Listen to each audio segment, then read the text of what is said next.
Ahoy, landlubbers. It's me, your Captain Vasco speaking. Something has happened.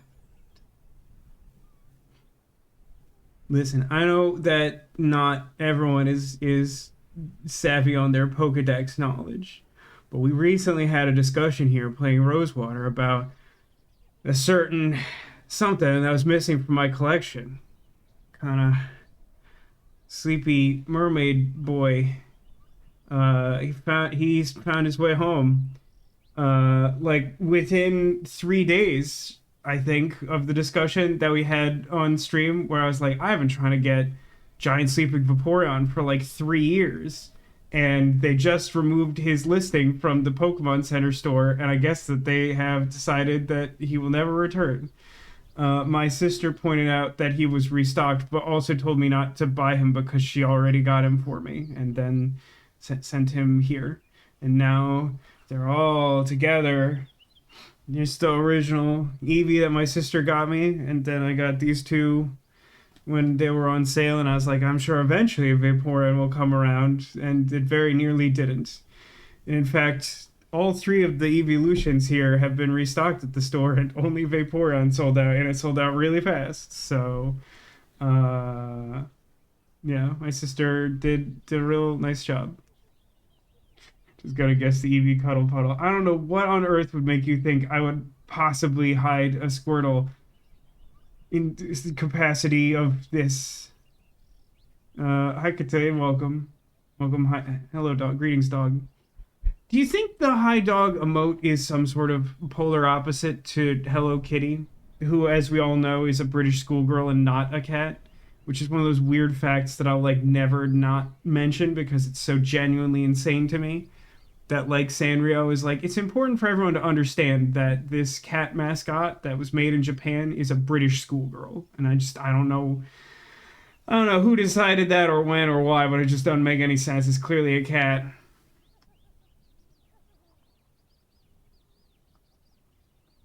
Um, it's, probably better to have some confusion about uh, Hello Kitty and what its species is than to be uncertain as to whether you'll be mauled by just a metric ton of wolves, just perhaps heaps of wolves. Um, yeah, I've randomly wanted to. This has been bothering me. It's unrelated to the game or the stream or Eevees, but it feels like the best time to bring it up while I'm still thinking of it. Obviously, in the past like couple years, the marketing of and obsession with AI technology has really ramped up.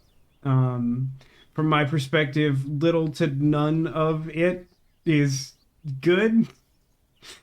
It seems like the stuff that's effective was sourced extremely unethically, and seems like it will probably be implemented in ways that are ethically questionable, if not just outright unproductive and stupid. But I've been seeing like, a lot of commercials lately, but one in particular that's making me insane, and I just keep seeing it everywhere, which is there's a commercial where like a woman has like a book group and she keeps going to like I think Google Assistant AI. I think that's called Gemini or something. And basically she just like asks the AI to like do every single part of her party up to and including like telling it to interpret the book for her, and then also to like create like a topic for discussion. It's like, why do you at that point, why do you even want a book group? Like just set a bunch of AIs up next to each other and have them talk to each other about the book. Like what are you doing here? Like, if you're not engaging with the book on any level, and your thing isn't like, oh, well, it's just an excuse to make this creative party, because no, you source that out to the AI as well. What are you doing here? And like, it's not that big a deal, but like, honest to God, I feel like every time I see it, it's a longer and longer and longer cut of the commercial, and it just like shows her outsourcing like more and more things. And I'm like, I don't understand the purpose of this. Like, why? Like, why are you here? market's laziness to seem like someone's participating. Yeah, I mean that's the thing, is that like the best marketing pitch anyone can seem to come up with for AI is like, stop being human. Like, let the robot do the human stuff and then like become a corporate slave. And it's like, why would anyone think that's a good pitch if they didn't own like a multinational corporation? Like, people would be making me crazy. Also, while I'm thinking of commercials that make me upset, I want to touch on something that was coming up a lot like a month ago. Like now we're like pretty much at the end of standard tax season. But like there was, I want to say it was like H&R Block, but it was like one of the big tax people. And like they were marketing really heavily of like, they were trying to get like new customers. Like I think largely, it seemed like it was focused on getting them away from TurboTax, who I think is like the biggest name in the game. It doesn't matter. But like, the commercial at large was like pretty standard, but this one bit at the end like made me furious, which was like, like he makes the guy who's the focus of the commercial makes some claim about like, oh, like you can save a ton of money by moving to us, and like I think one of their sales pitches is like, and we'll review like 3 years of your old like tax returns to see if there was anything you missed and like give you that money, which like sure, yeah, I bet, whatever. But like the like fake client in the commercial response like, oh really? And the guy's like, yeah, why I once saved someone, and then like this feels like a joke out of like, I think you should leave or something. But like instead of like making a statement about how much money he actually managed to save someone one time, like a guy in a mascot costume comes in and then like an air horn sounds and then everyone just starts to party like in the middle of the man's sentence. And I'm like, God, that's like the only part of the commercial that might have sold me on your service. And you're just like, yada yada, right past it. Like, what the heck's wrong? Like, what are you doing over there? Hey, everybody, welcome to the stream. I think you were here the day we were discussing Vaporeon. See, Vaporeon's here now. It's Vaporeon. When the Vaporeon made its way here today, I set them up, and then I sent a photo to my sister because she sent me the Vaporeon and originally got me the Eevee for Christmas years ago. And I sent it with the caption, Slumber Party On, spelled like the suffix to all the evolutions, EON. The collection of Eevees has increased, that's true. I have to admit that I've noticed since we started talking, I propped up Flareon, like up by Winnie the Pooh, and he sort of fell over. You could kind of see his ear. I don't want to get up, but I'm sad about it.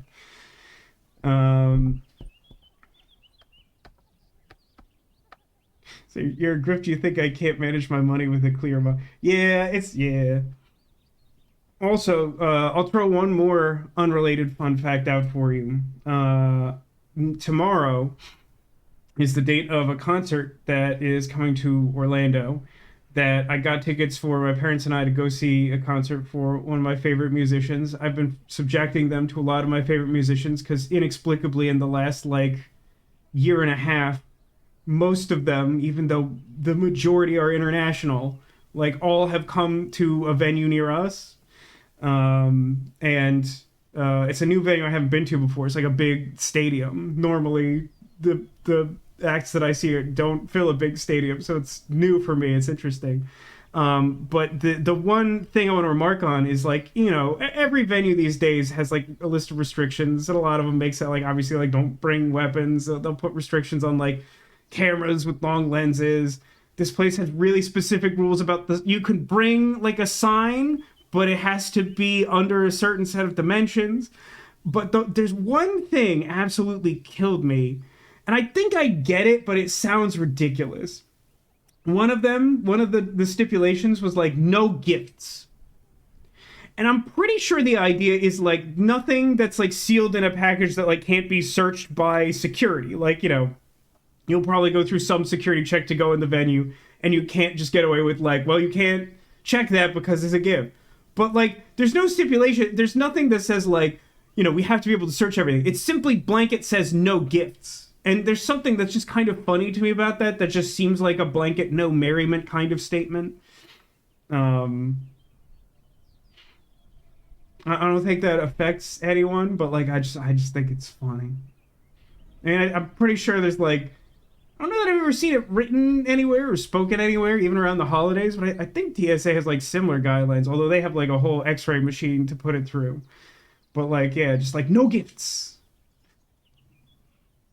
I guess that means like if they were selling merch there and like you went with like a friend, you couldn't buy it on their behalf, you'd probably be immediately kicked out of the venue. It's rough. It's rough out there. And you know where else it's rough? I have to be honest. I would say that it's rough in the world of Rosewater because at this point we've been through like a lot of individual scenarios in Rosewater, and basically anytime there's a remote amount of suspicion around a person or a group, they're grifters or swindlers or criminals. And I genuinely do feel like that undermines the notion of the gameplay to some extent, that you like you have to make decisions about whether to trust people, because like I don't know if the whole goal is to spend like 90% of the game lulling me into a false sense of whatever the opposite of security is. I guess insecurity, a false sense of insecurity. But like now it just seems like anytime we encounter someone, if I don't immediately like get a good vibe from them, they're probably gonna try and stick me up at gunpoint, and I should like try and beat them to the punch. Like it's wild. And I bring this up not only because it's been sort of a recurring theme in Rosewater, but also because at the end of yesterday's stream, we reached a point where like our stagecoach broke down on the side of the road under some like kind of suspicious circumstances. That really made it seem like this was some sort of like, I don't know, con job of some kind. And then like a representative from this random like mountaintop commune like just walks down this path and he's like, I couldn't help but notice you at the bottom of the mountain and figured I'd run down here and tell you to come join our religious commune. Like an airship crashed here like years ago, and then we just turned it into a little town.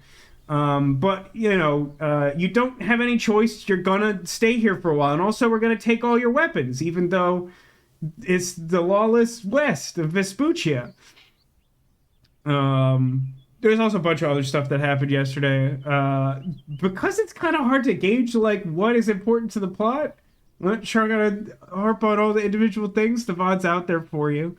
I mean, the one that seems the most important is that we sort of finished like a week ago, last Saturday, we encountered like a touring theater troupe, and we managed to more or less solve all their problems. And you know, we had like a singing princess and a boxing prince who punched out a fire-breathing dragon prop, and just like just an absolute ham of an actor trying to convince everyone that he was misunderstood because we gave him a complicated backstory that he couldn't merely internalize to change his performance as an actor.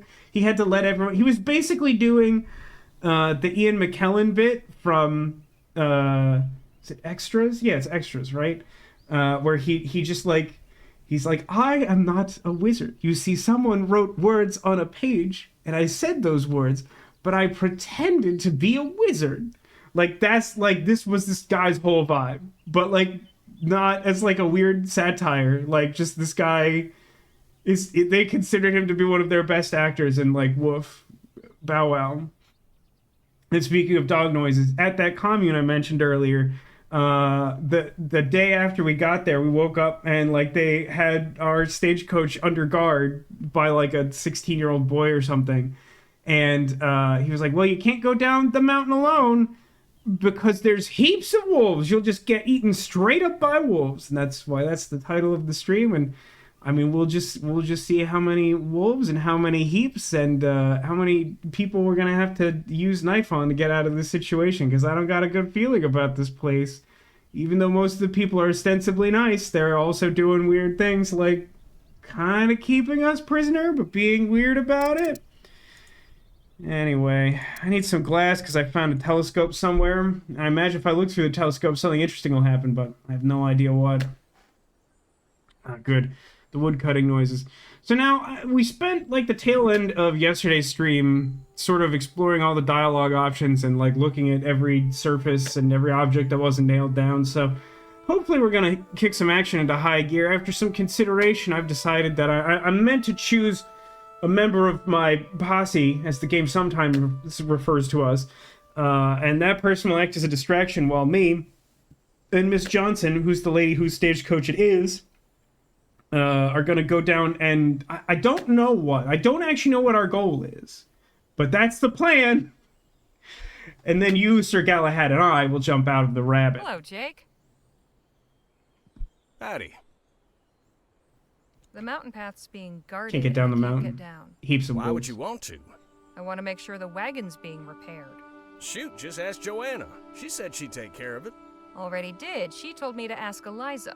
Well, then go ask her. Already did that too. She said nobody was working today because it's the Sabbath. So we wait an extra day. El Presidio's not going anywhere. I don't know, Yeah. tectonic plates and whatever. Neither are we. Talk to you later, Jake. Take it easy, Harley. Wait, is Jake unwilling to help me? That's borderline interesting. I'm gonna try talking to him again. I've got nothing to ask him. Wow. That's strange to me. I'll maybe this is a good time to talk about this. I feel like there is a missed opportunity in this game. Every time I'm not streaming this game, I'm thinking about this game. Every time Poochie isn't on screen, everyone should be asking, where's Poochie? So, early on, I was really intrigued by the fact that we had assembled a posse, that it wasn't just, like, us and, like, a side character, which is, like, normally adventure games have, like, 1 to 2 sort of main protagonists. There's variation on this. Like, Day of the Tentacle has, like, 3 playable characters, stuff like that. But, like, it seemed like the closest thing I'd seen since Unavowed, to, like, having sort of an RPG, like, puzzle-solving system. But, like, it seemed like we were poised to, like, make better use of it. Because we have, like, people who have, like, survival skills and action skills and knife-throwing skills and things like that. But, like, the implementations we've seen so far... I guess my issue is that, like, there is, like, a correct and an incorrect way to use the party. It's not about, like, finding a creative combination of people's skills. Like, going back a ways to the incident where we, like, robbed, like, a supply wagon going to that fort because they were, like, harassing the natives. Like, we could choose, like, a different plan of attack. And I feel like if, in these, like, various scenarios where we keep getting stopped on our journey, if, we as a group needed to do, like, 2 or 3 things at the same time, and, like, we could decide who went where, and, like, assign ourselves to a certain task, like... you could sort of tailor your experience of the game to, like, different types of puzzles by being like, ooh, like, I want to do a more social puzzle and, like, outthink this person. Or, like, I want, like, a little action mini game because apparently I think the really mediocre shooting mechanics of this game are really exciting. But, like... I don't know, like, it would also add, like, replayability to the game because, like, you could play through the game and then be like, but what would it have been like if I, like, did one of the other options?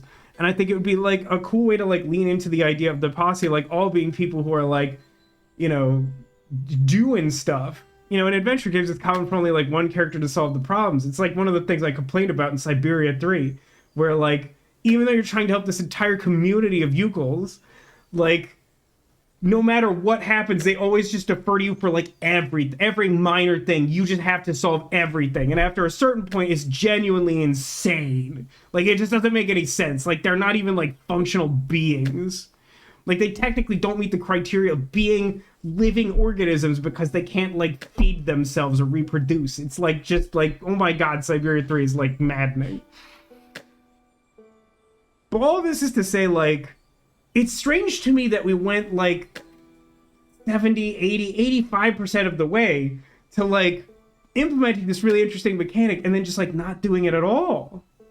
More or less. Like, maybe it'll come up a little bit later on, but I feel like we've seen a good amount of the game so far. Alright, so I guess if Jake's not helping us, I gotta pick someone else. And, yesterday I said the next best candidate in my mind was Nadine. Now, I don't think Nadine is the best pick for it, which is why I went to Jake. But at the same time, Jake doesn't want to do it. Hey, Nadine. Hello, Harley. They won't let me go down the mountain. Mr. Everett won't help me find my gun. I've tried going down to check on the wagon, but I'm not allowed. Why not? Patrick said it's for our safety. Wolves in the forest or something. Heaps These of people wolves. have lived here a long time. I think we should listen to them. We'll talk later. I look forward to it. Is the bit that everyone has drank the Kool-Aid and like no one will help us? Danny is my third pick because I already thought that far. Hey, Danny. Hi, Harley. I have to find a way to get down the mountain. Patrick's blocking the way. Why do you want to go down there? To check on the wagon. Oh, right. Jerome was talking about that Getting earlier. increasingly mad about it, and I respect it. About it. See you, Danny. Bye for now.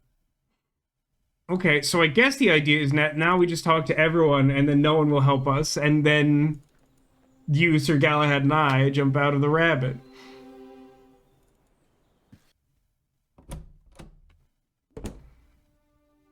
Phil? Harley? That boy Patrick is guarding the path down the mountain. I can't defeat a teenage boy. Why would you want to go? To check on the wagon for starters. Jerome said he would take care of the repairs. More hands do not always make for faster work. I'll let you get back to your writing. Try not to get into any trouble, eh?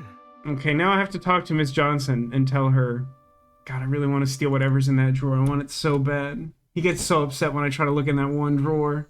It's not even his drawer. Did you move over here? I feel like you were on the other side of the tent, lady. Not now, Leger. We gotta get down to the wagon.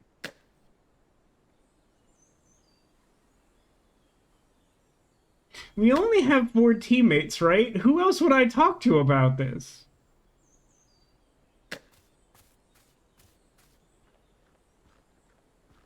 I've got nothing. I'm starting to think the game forgot its own plan that it insisted I enact. If I tried getting down to the wagon. I mean, that is a fair question because by the game's reckoning, there was a decent portion of yesterday where I hadn't. So, we'll try that. I mean, Not going anywhere with that kid in the way. I think we could take him. We were a boxer. Sorry, can't talk. I gotta do my job. If I literally can't talk to him and I can't convince any of my teammates to, like, connive with me to, like, do this scheme, I don't know how to get the game to do anything.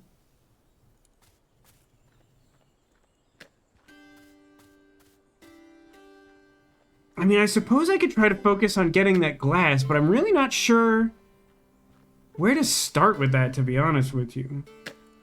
Not now. Man, Miss Johnson, you kind of suck, to be honest.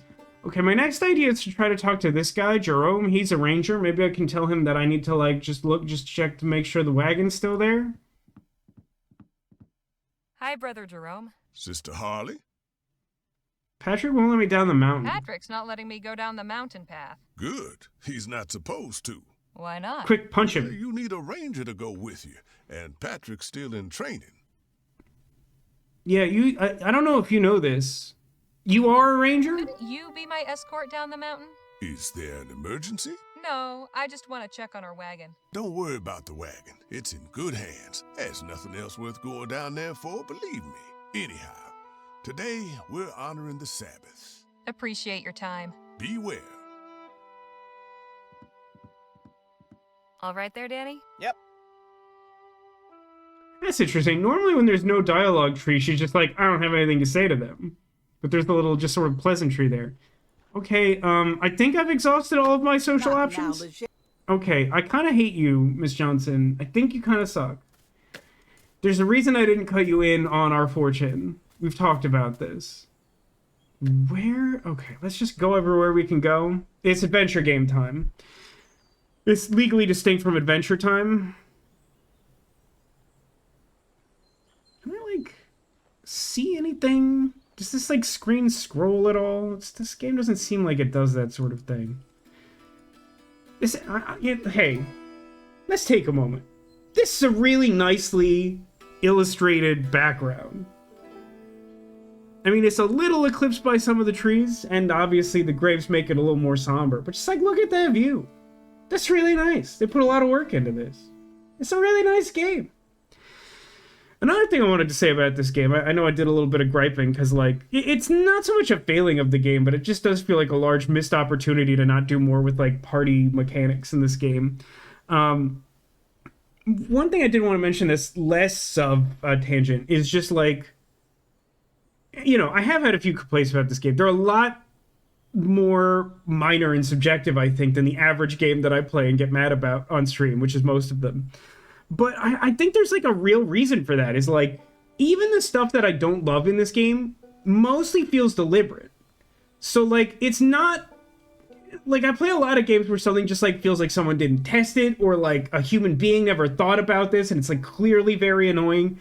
I mean, the closest thing this game has to that is, like, the shooting mechanics. Like, I think there have been, like, 3 opportunities now to shoot, and they've all kind of sucked and, like, not been interesting.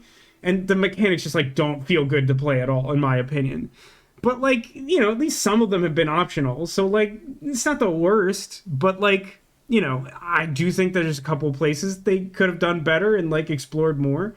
But, you know, I think it's a small team working on this. And it's been a really impressive game overall. I will note, though, that, like, I feel like this game's...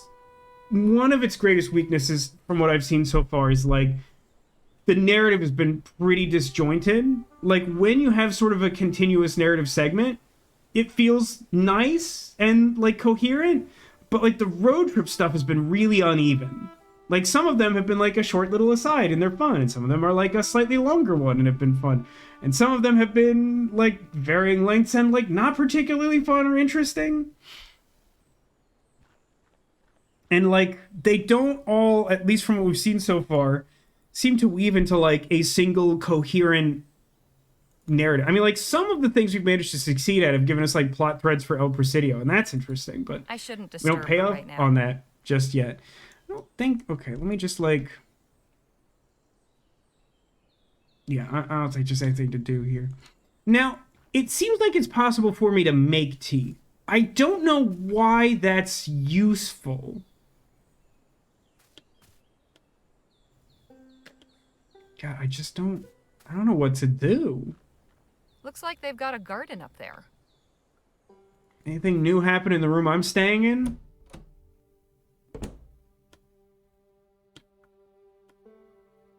It doesn't feel like there's an item I haven't picked up anywhere that would, like, lead me to get the lens I need for the telescope.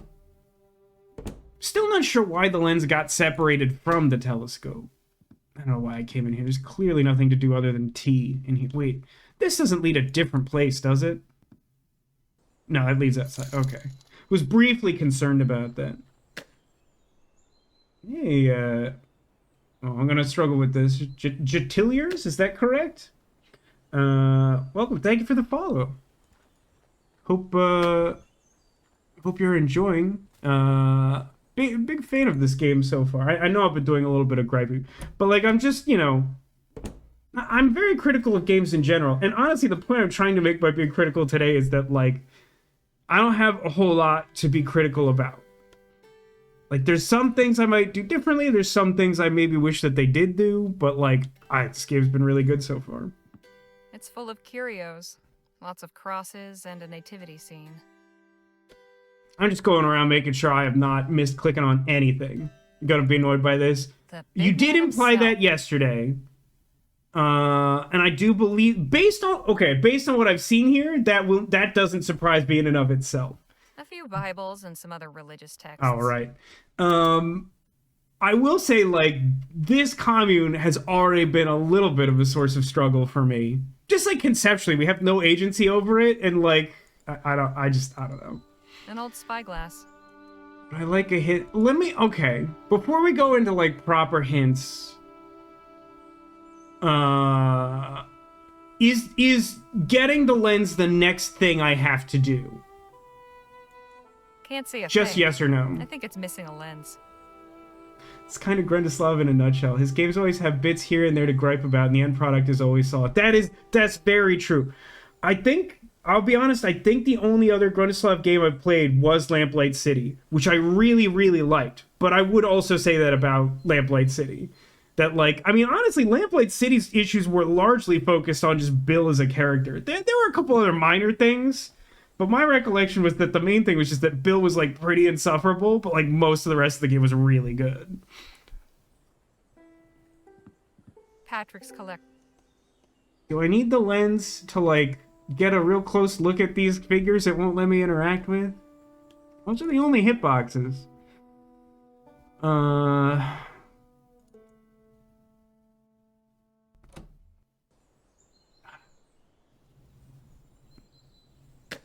I mean, the things that come to mind are, I know I can make tea. I don't know why I would make tea. I don't even think I've talked to anyone who says that they, like, want tea or, like, are obsessed with tea. I don't think I could do anything with the wood pile at this point. I already have a branch that I can't get carved or... Just a regular piece of firewood. Wonder if Nadine could do something with it.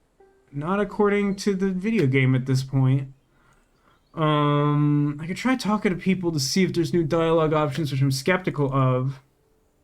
But the other open-ended thing is this drawer. Unless I'm missing, like,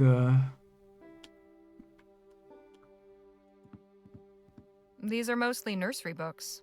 Educational primers, moral fables, Primers? Bible stories, and the like. Guess Eliza hasn't had much opportunity for book shopping as an adult.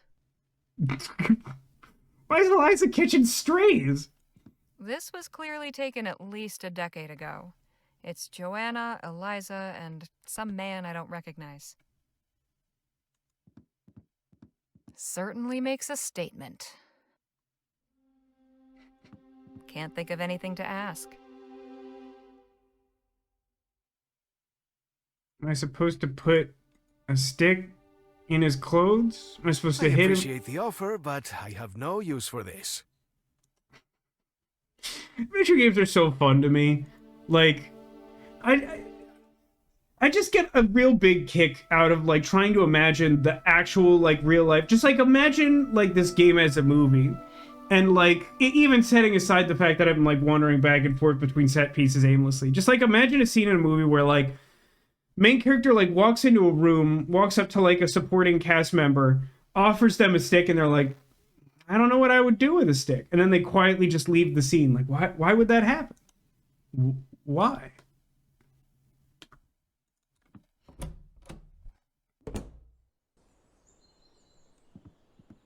Nothing else to say to him right now. Man, what am I missing? He's not talking. There's no hitbox, like, on the hill. Maybe something with the flag or the bell? No, the bell doesn't have an action SS hitbox. Rowena. I remember hearing about this airship vanishing. That must have been a decade ago. Hold on. Are we doing one of these again? These are mostly nursery books. Guess Eliza hasn't. I'm gonna go to the other library, even though it's supposedly all all Bibles. I want to make sure, like, there have been a couple times where, like, your character has to, like, know some random name to, like, look them up or something. A few Bibles and some other religious texts. Don't think there were any books in, like, my cabin.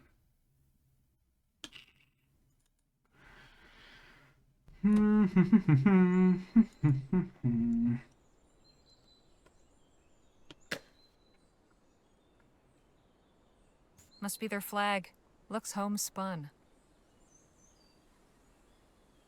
The like ivy or whatever this is on the side of the ship hull is like wobbling with the same energies that poison ivy we encountered Old yesterday. ship's bell. Probably used for getting everyone's attention. Man, if I had a couple 6-shooters, I'd hit the bell with. I don't know what it would accomplish, but it'd be fun. Hello again, Joanna. Hello to you, Sister Harley. All right, sure. Who's the man in the portrait in Eliza's quarters for some reason? I saw a portrait in Eliza's quarters of the two of you with a man. Who is he? Oh, that's Eliza's father, Jonathan. I allow her to keep the portrait because she should remember him, but I would prefer not to. That's a Why weird not? energy. I'd rather not speak of it. It's too painful. I'm sorry, that's a really weird energy. I permit her to remember her father, but I wish she wouldn't. Like, what? Hey, lady? Does therapy exist yet? You could use Thanks it. for the God bless. Is Eliza even, like, accessible to me? I feel like she's not. I feel like she's, like, popped in and out a couple of times.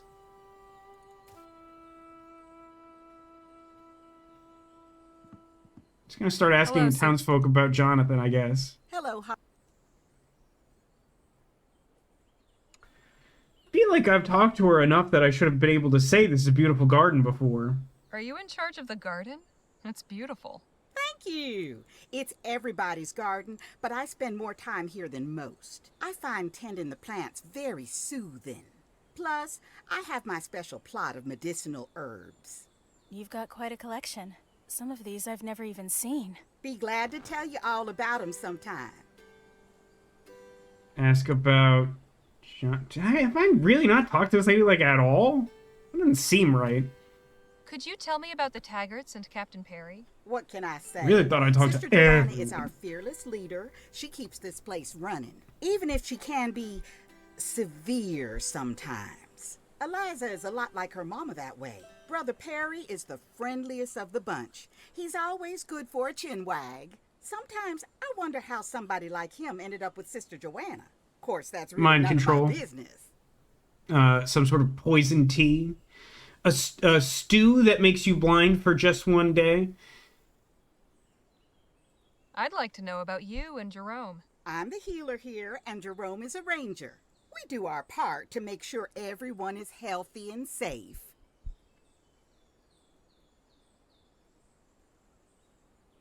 I spoke with Jerome and he told me you two came after the original Voyagers. Yes, that's right. We don't much talk about that. Yes, we came from the Joanna Delta likes to say Quadrant. that everybody here has always been part of New Bethel, even if they didn't know it yet.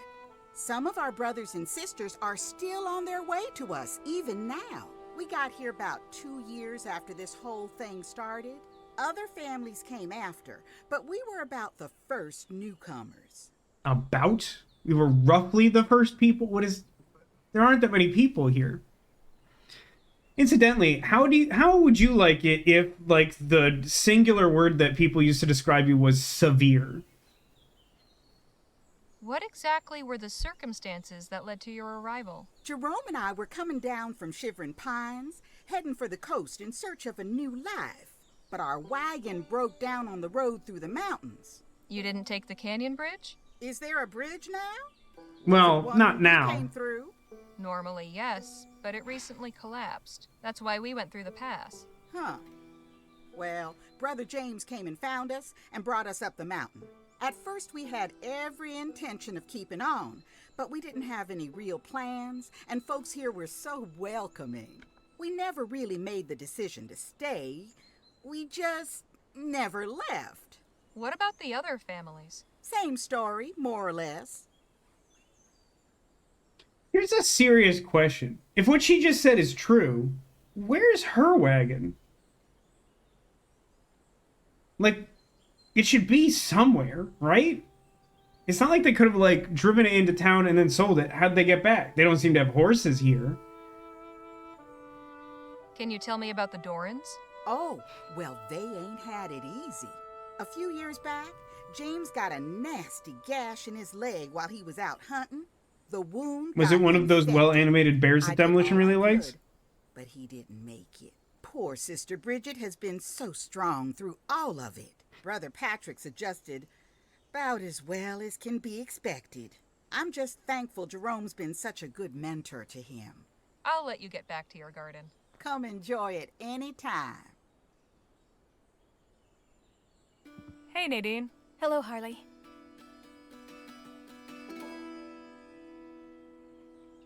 I am deeply and profoundly curious why I can suddenly say that I think there's something wrong about this place. What information that I've gathered in the last, like, 5 minutes would suddenly make people, like, listen to this that I didn't previously have? I have the feeling something's not right here. I would literally think that. said this before we got here.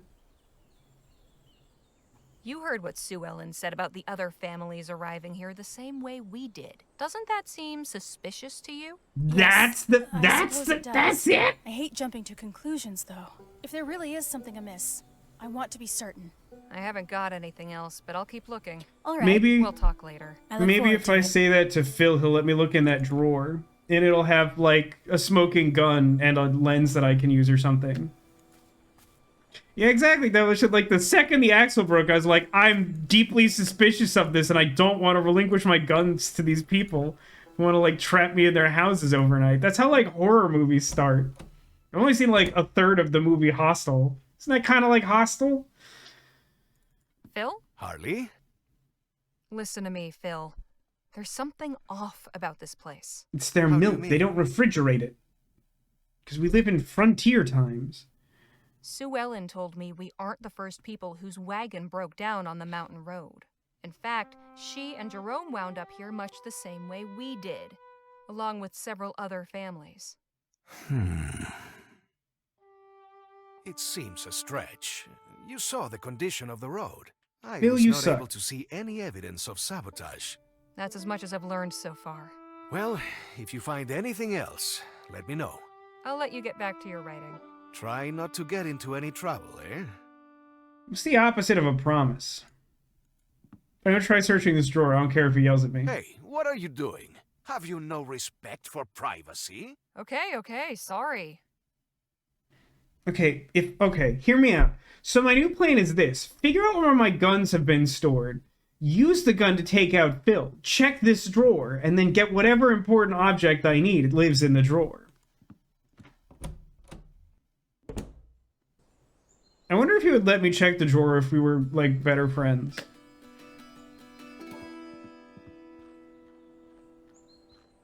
Hello, Jake. Howdy. I think there's something strange going on here. What do you figure? Figure eight. I spoke to Jerome and Sue Ellen. They told me their wagon broke down just like ours. What's more, several other families who came after them experienced similar breakdowns. So you think there's some sort of conspiracy? It's happened Yeah, it's too a many times to be a conspiracy. coincidence. I can't say I agree with you there, Harley. If it was intentional, and these folks were sabotaging wagons and trapping people, they'd have lots more captives, don't you think? Maybe, but I think But they're enough. also We'll cannibals. be on our way soon enough. Enjoy this little rest while it lasts. that's all I know right now, but I'll tell you if I learn more. I have no doubt you will. Talk to you later, Jake. Take it easy, Harley. I'm gonna talk to Miss Johnson. Lola? Do you have anything to offer? Okay, this is genuinely upsetting. Why would I need to convince her of this? She's the only person who's been listening to me, except that she won't take any action because she only speaks in video game flags and needs me to accomplish some task I haven't done yet to advance the video game. Why would I need to explain to her that there's something shady going on? She was convinced of that the second they blocked us from going to the wagon this morning. She literally woke me up concerned about this. Something's just not right around here. Yes, I've had the same feeling. But we ought to tread lightly. Stay alert. Like, what?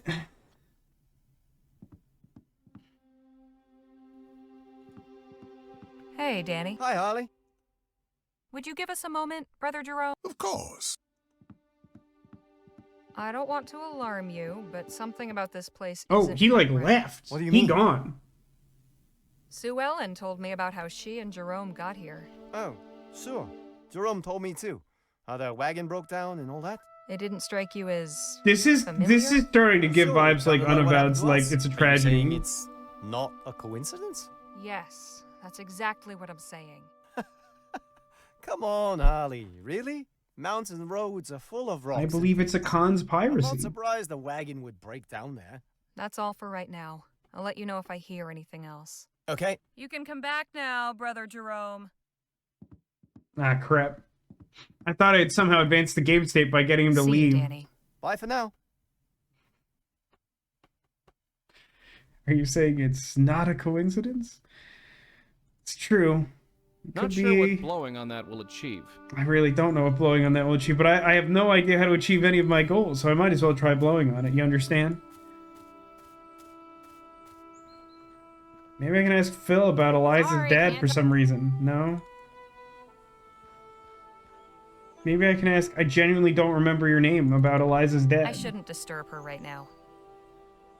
I feel like I'm already, like, invading her personal space in an uncomfortable way. Do you have anything else to say? Not now. Oh, God. I guess she doesn't want to mess up her blade.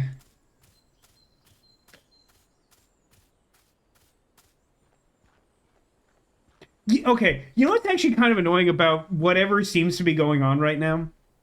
Like I said at the start of the stream, that, like, one thing that I find a little annoying here is that, like, the game has gone really far out of its way to present, like, anyone being remotely suspicious as, like, being, like, criminal in some way. Like, there's like, no morally gray. If anything is, like, not above board in the slightest, that person is a villain. So then it seems really weird to me that thematically we've hammered that point, like, repeatedly, that, like, out in the West it's real lawless and whatever, and then, like, we get to this town, and, like, we have to, like, bend over backwards to convince these people that, like, I don't know, these people who aren't above board, they might be, like, sketchy. It's like, there's absolutely a world in which I can picture that being something we have to convince our party of, but these people have been through it with me, and, like, basically everyone sucks. Hello again, Joanna. Hello to you, Sister Harley. Okay, you know what? You win, video game. You win. I've run so far out of options, I'm finally going to ask this extremely stupid question that shouldn't advance the game, because you know what? At this point, this is probably what will advance the game. Not to be rude, but why are you calling me Sister Harley? I thought that was just something between members of your community. While you're here, you are a member. We're all children of God, after all. Thanks for the chat. God bless. Until we eat you as part of the ritual.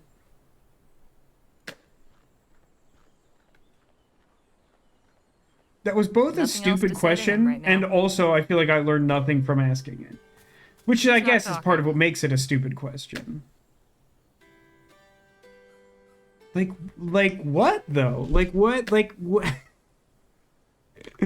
Like what though? Okay, hang on. Let me try talking to Jerome.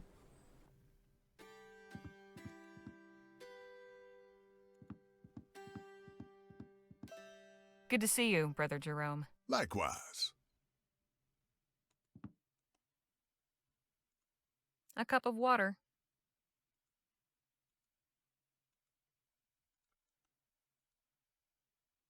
Smells kind of... There. Just need some hot water now. The water is... It's gonna be one of those games, huh? That's fine. That's fair. I do respect it.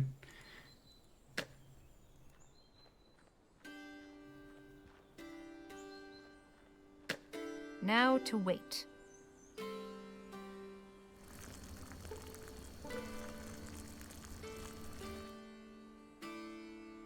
One cup of hot water, all mine. I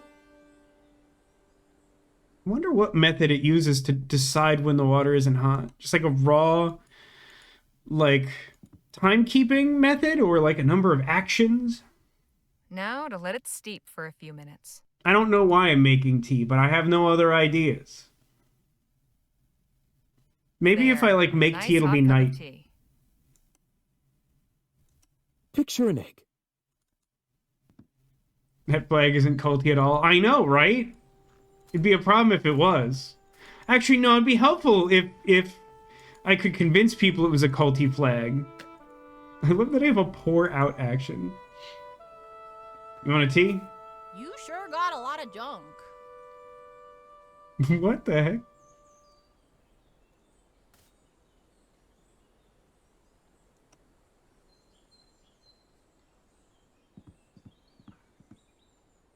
Appreciate it. Out you go.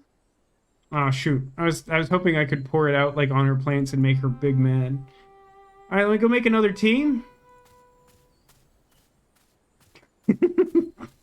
Intelligence response to that kid saying, "You sure got a lot of junk," is, I'll have you know the correct term is well caked. Not much use. So true. Oh right, I have to like Fetch more stupid water. What a dumb game.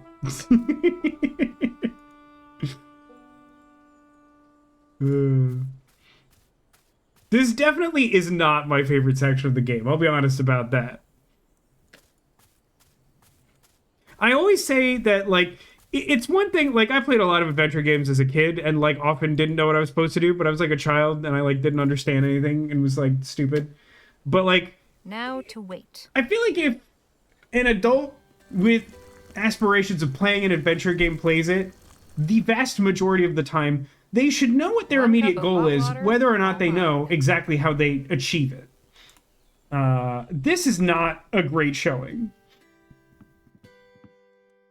Of, like, I have some really broad goals of, like, convince people of cult activity.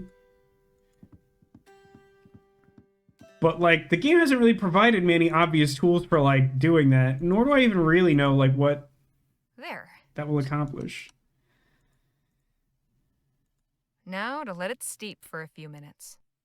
I, like, genuinely have no idea what to do with this tea. I know I shouldn't pour it out, though, unless it goes cold. There.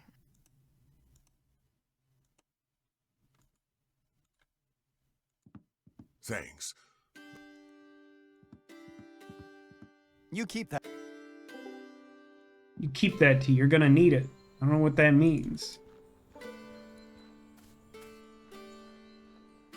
Like, it doesn't seem like anyone... It's like a fire I need to put out with tea. I don't really have the means to, like, He seems preoccupied.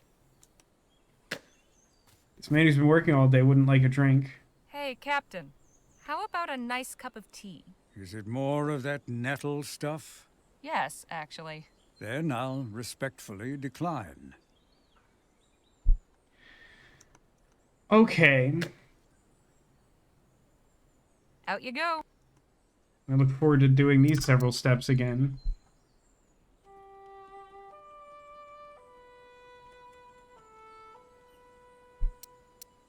Oh no, I think I know what to do now, Demolition.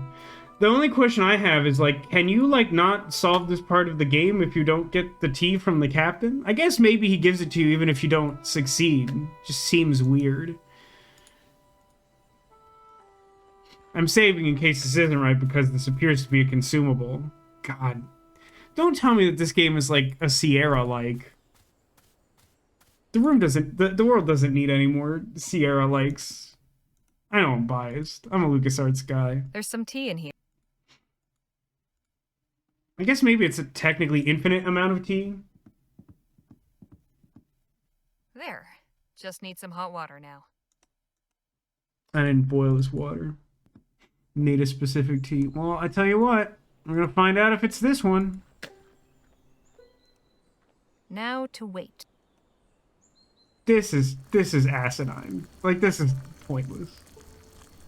At the very least, we could have the time-consuming steps of making tea on the same screen, so you'd have to go back and forth and get water from a barrel. Like, come on, what is this? What are we doing here?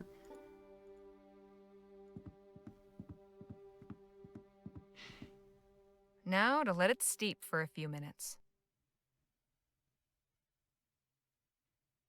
Like, it's a video game. I don't need, like... I can suspend my disbelief that enough time has passed that we accomplished tea.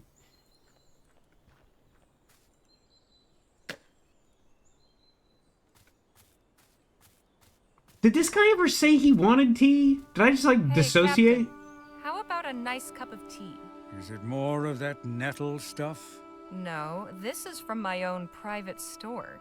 It's from Ceylon. No kidding.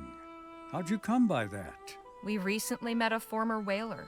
He had souvenirs from around the world. He gave me a caddy as a memento, some Mickey ears. And it had some tea left in it. I thought you might appreciate a taste from another part of the world. Ah, this is delicious. I don't know what to say, aside from thank you. My pleasure. Please, join me. Have some tea and we can chat. I'm more of a coffee drinker, but I'll gladly take the conversation.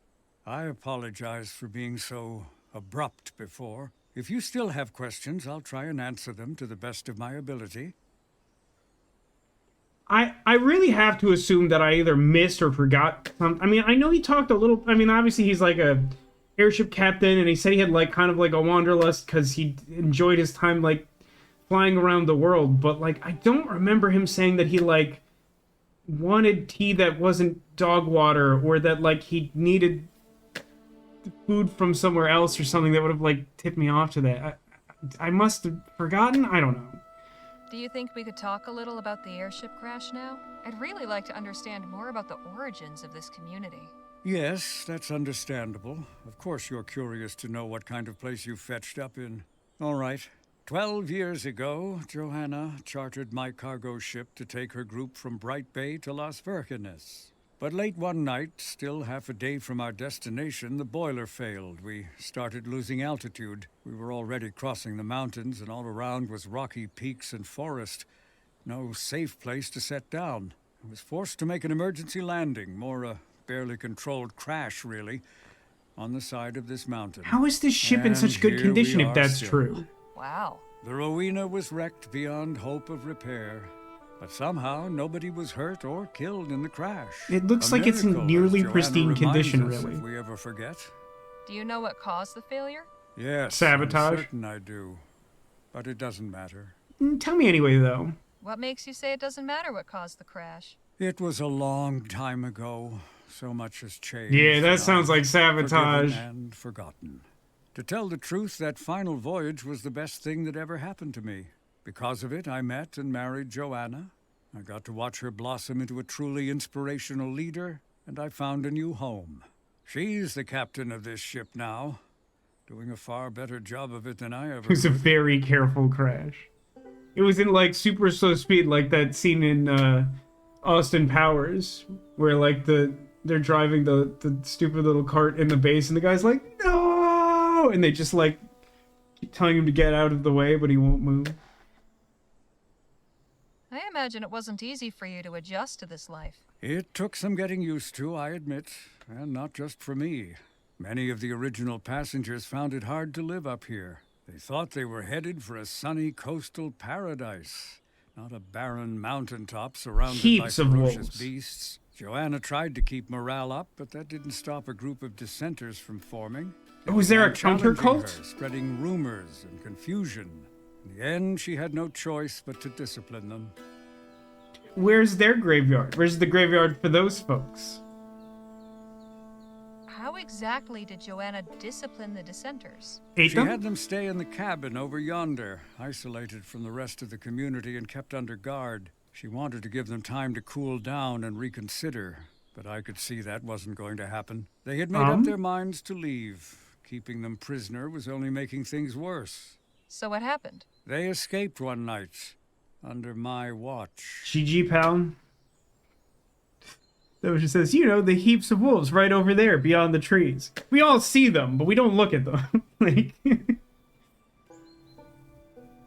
you expect me to believe the dissenters escaped? Joanna believed it, still does, despite the rumors and hearsay.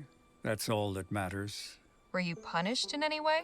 I was kept in that cabin, separated from everyone else. Failing to protect the dissenters from the dangers of the wilderness. Small price to pay for both the good of the community and those poor souls who left. What's the silence? Oh, trust me, brother, I know about the silence. The silence? What's that? A custom Joanna and Eliza came up with. You can't speak, and nobody is allowed to talk to you for however long your silence lasts. Bit of a funny punishment, but I can appreciate the idea behind it. After all, a captain needs to keep discipline among the crew. Is there anything you'd be willing to share about the people of New Bethel? Who's who, their relationships, their history? There's so much I don't know. Suppose it couldn't hurt. Go on, then. Oh, let's see. What did you do before coming here? I piloted this ship, the Rowena, before it became our home. Savvy. From hey, Keen, welcome to the stream. Good to see you. How you doing? Never imagined I'd stay still for more than a month, let alone 12 years. I know a little bit about what that's like. I never stayed put long either. Well, this community put an end to my wandering ways. Maybe it'll do the same for you. Keen, I think you'll appreciate this. Look what has happened. We've gone way beyond its early roots across the world. Yeah, we've really wandered pretty far from Rosewater, the title of the game. So, in less than a week after we talked about Vaporeon on stream, they restocked them at the Pokemon Center, and my sister found out about it well before I did, and she bought me the Flareon and sent it, or the Vaporeon and sent it, and now it's with all his family, all the Eevees. Big pile. It's all the Kanto ones. They do make big sleeping Eevees for all the evolutions, but like I even know the last time the others have been in the store, let alone stocked. I got Flareon, Jolteon, Vaporeon, and Classic Eevee. They have all of them. I'm pretty sure I've seen Sylveon. I know I've seen the others, but only like secondhand, and I'm like, I'm good. I have a collection. If somehow I come across more, great. If not, I am happy that I got all my Kanto evolutions.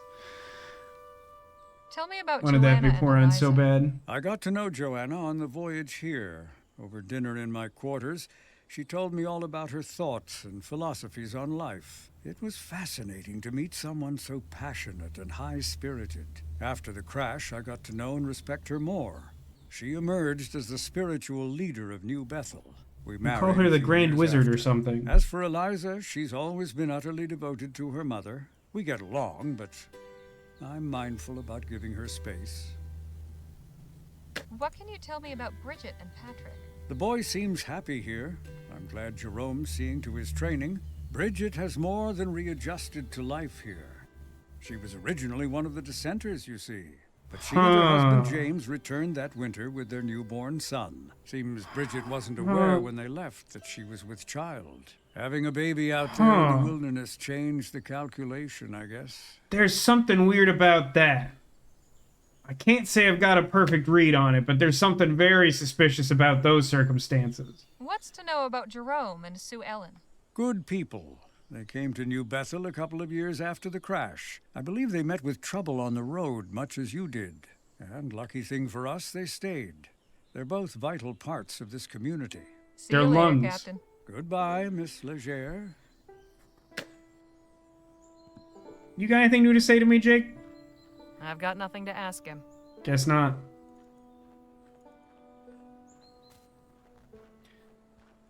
So, here's the problem. If I go and talk to Patrick's mom, she's grieving her dead husband. I don't know that I could get her to tell me important information about that suspicious stuff. And Patrick sucks. I really don't think he's going to help me out. But I'm going to try and be rude. Excuse me? Yes. Oh, yep, there it is. I'm allowed to do it. Oh, now I can start asking everyone about the silence for some reason. That's weird, too. Is it true that Patrick was born in the wilderness? Who told you that? The same person who told me about letting you and the other dissenters go. I see. That's a weird energy to bring to this conversation. My condition when we left. Otherwise... Anyway. We came back, along with another family who left with us, and a third we met on the way. Sister Johanna forgave us, thank God. She is truly an angel among us. I don't like the vibe here. What compelled you to leave in the first place? We were following someone we thought knew better than Sister Johanna, but as it turned out, he didn't. That's his grave over there. Abraham Levinsky. Who was he? That's also concerning. Fool who felt our journey was incomplete. He convinced us to continue to Las Virgenes on foot. Okay, I have an immediate concern, which is if we all left and we came back, but like she had changed her mind because she had a kid, and for some reason having a kid means you should live in the remains of a crashed airship, a gently crashed airship, a gently pre-owned airship. Why did this man's corpse end up back here if the people here didn't kill him? If, like, we didn't all come back and we executed that man? Like, that seems like the primary way in which that happens. What became of Abraham Levinsky and the other dissenters? Those poor, poor souls. They died out there. Every last Then why is his... Sister Johanna sent my husband back to Abraham's camp to try to convince them to return, but All he found was carnage. Uh. Wolves it was. Oh no! Think of how Oh horrible no! it must have been. And how lucky The we were wolves to are a escape that metaphor. fate. Enough. Let us speak of something else, please. You all know what that means, right? Her husband was like an enforcer for the cult and went and killed those people out of like religious zeal. And like wolves are just like what happens when they don't agree with you. Heaps of them. I've heard about something called the silence. What is that? When one of us falls into sin, they must find their way back to grace. In the silence. Sister Johanna determines how long is needed. While someone is under the silence, they may not speak or be spoken to. There are other requirements, but it's not my place to share them. I'll leave you to your thoughts. God go with you. And also with you. But like... Please excuse Oh, me, hang Sister on. Harley. I need to get back to my quarters. Okay. See you later, I guess. That's interesting. That's weird. Do you actually want to know how we ended up here? The way we ended up here isn't like a particularly scandalous story. Oh I mean, we were on a big road trip. You might have seen part of it at least, but like we hired a stage wagon out of Rosewater, and we like have had a bunch of like vaguely Western themed adventures along the way. And then like we encountered a space where like a bridge had collapsed, and they're like, well, the only way around is to take this like windy mountain pass, but it might be dangerous. But we really didn't have a choice. Like literally, the game didn't give us a choice. So we like followed that path for like 10 seconds, and then like our wagon wheel fell off. And then someone like really conspicuously came down from the mountain and was like, hey, you should live in our definitely not a cult at all. Come up here in the mountain. Give us all your guns. And then like, you know, never try to leave again. It's like the sort of cliff notes with some of my own mental projections laid on top, but I don't think I'm wrong about any of that.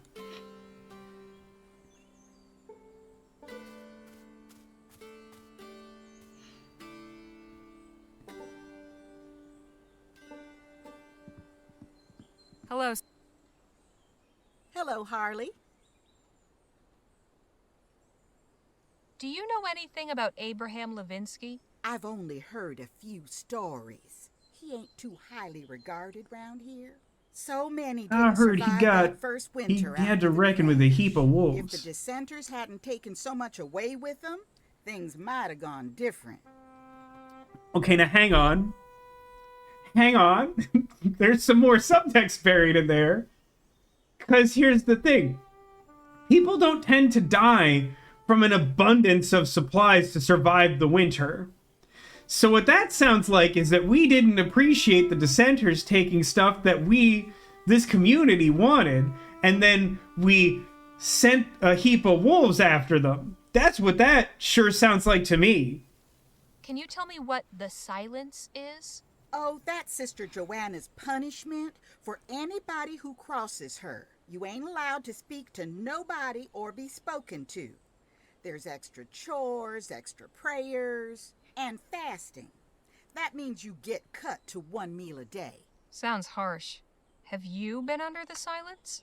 Plenty of times. Sister Joanna and I don't always see That explains eye the to eye, and she don't appreciate the way she that described talk. that. Jerome tells me I ought to keep my thoughts to myself, but that ain't how I do. I'll let you get back to your garden. Come enjoy it anytime. I think it's noteworthy that the other person was like, if we fall to sin, we are subject to the silence until we find God's path. And this lady is like, if Johanna don't like you, you experience the silence. It just tells me some stuff. That's all I'm saying. I talked to Joanna last, because she's not going to be honest with me. Hi, Brother Jerome. Sister Harley? Do you know anything about what happened to Abraham Levinsky? Afraid not. That was all before my time. Can you tell me what the silence is? No one knows what Nothing it's you gotta like. concern yourself with. Just keep on the straight and narrow, and you'll be fine. Appreciate your time. Beware.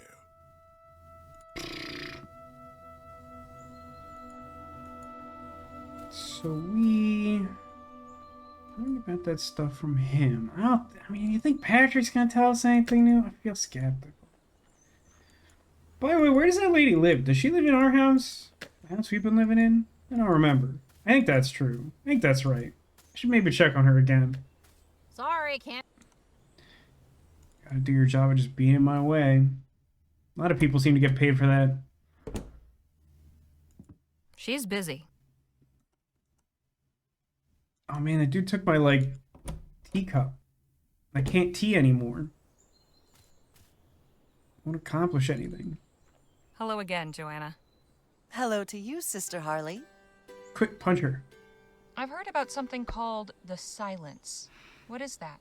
It is a Have you method to seen discipline this those who before? fall into error. When one undergoes the silence, they are prohibited from speaking with anyone except God. That way, they are encouraged to reflect on their actions and to seek His forgiveness. Once they have done so, they're welcomed back to the community as stronger, better people.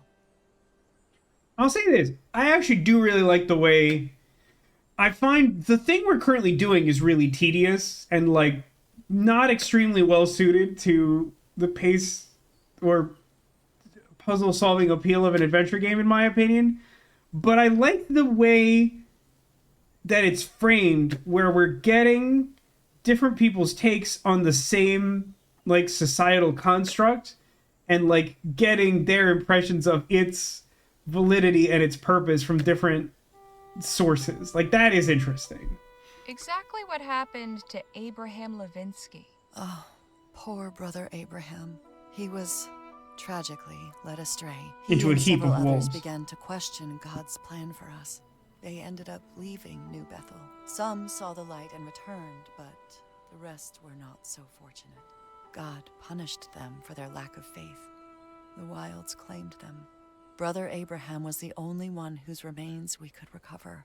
Brother James brought his mangled body back to New Bethel. After he We killed laid them. him to rest among our dead, praying God would grant him forgiveness. Thanks for the chat. God bless.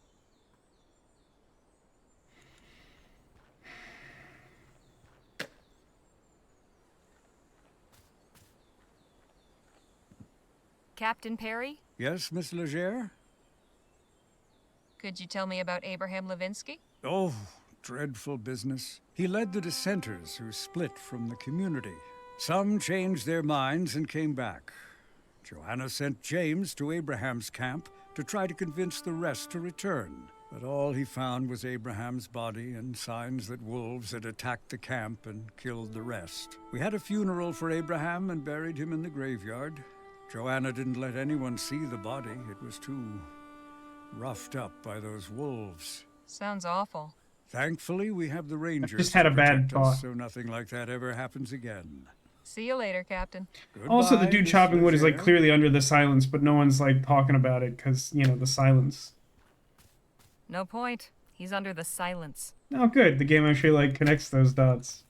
Thought they would leave that for us. At least we know how he got his bones back. Yeah, about that. I'm starting to think we should dig up that grave. Anyone up for some grave digging?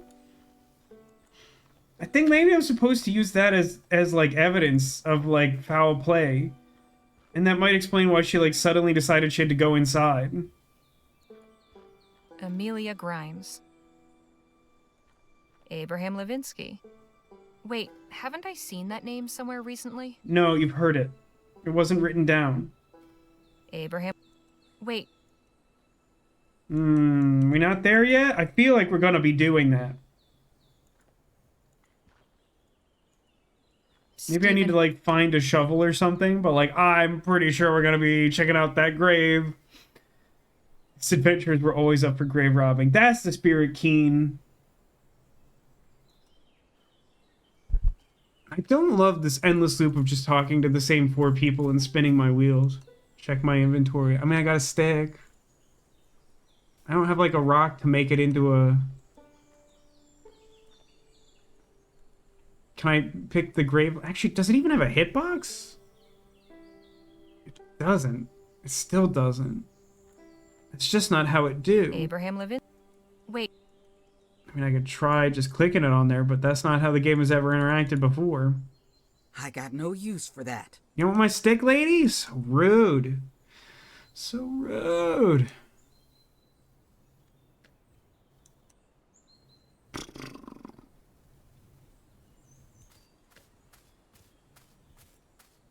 I don't know. I'm gonna guess that there's a slim chance that getting a little bit more, getting like a second person's opinion about the Abraham Levinsky incident means that maybe I can ask her more about it.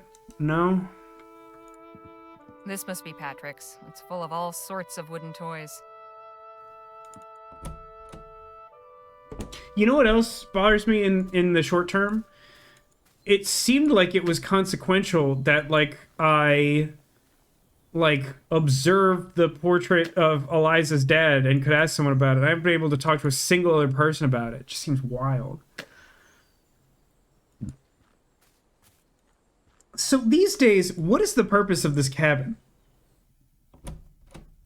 It has a bed in it. It doesn't seem like a great place to keep a bunch of people prisoner, more or less.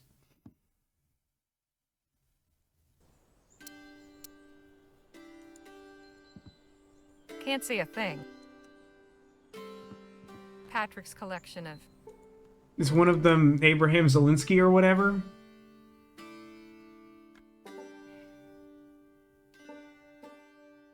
There's a really powerful sense of delayed gratification at work in the structure of this section. There's like a lot of stuff that they set up early that you just don't do at all for a really long time. Like, set up a distraction to go check out the wagon, etc.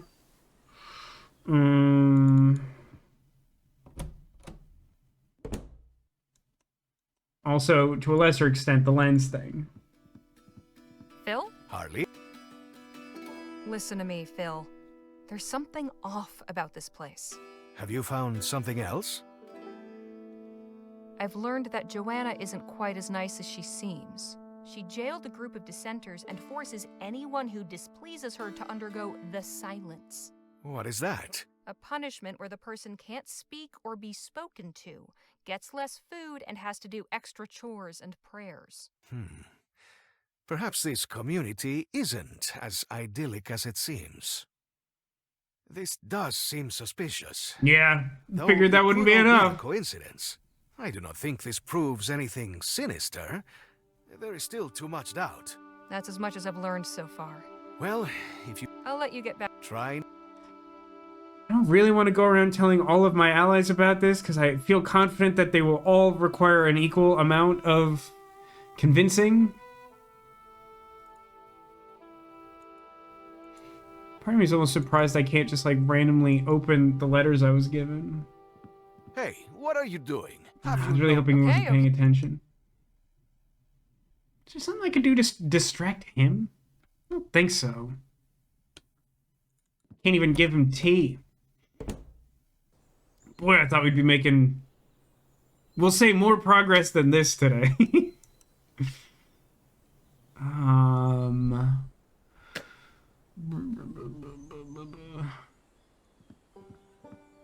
need another lead. Like, it's just like not enough to convince them.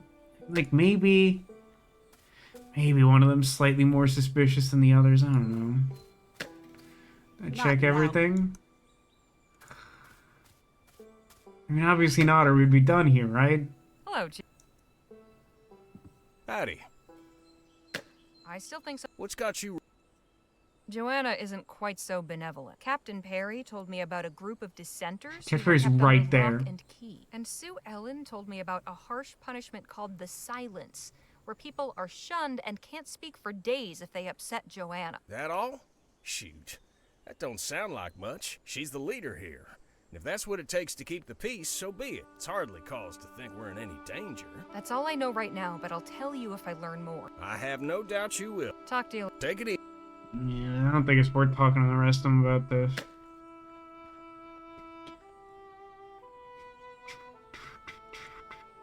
There's not anything locked here.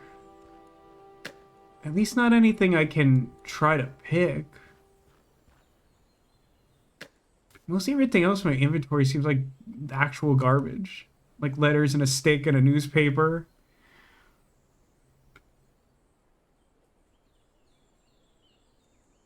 Near the bottom. This article mentions an Abraham Levinsky rocks. living in Las Virgenes. which is where he intended to go, according to Bridget. And Captain Perry said Joanna wouldn't let anyone see the body because it was too mangled, but what if... Suppose there's only one way to find out. No, you're right, that's annoying. There's a way you could make that interesting, but, like, having, like, secret information, like, idly in your inventory, like, this is a wall of text. Like, to assume that I will have, like, remembered, like, a random name that's, like, buried in a newspaper that I found, like, 5 story events ago without any direct prompting from the game that, like, I should, like, have a resource from this, that's not good. That is not good.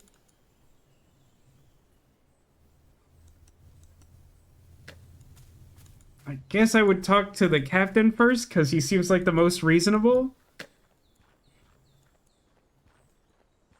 Like, if this was, like, a Myst game or something, where, like, there's, like, tons of information in books that you should need, and you would, like, consult notes regularly or something like that. Maybe. Nothing else to say to him right now. I've got nothing to...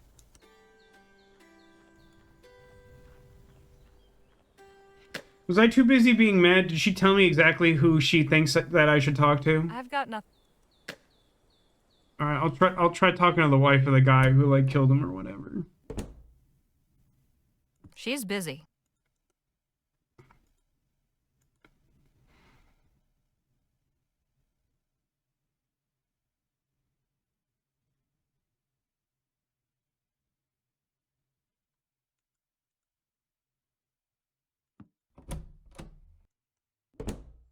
Can do it now? What, like...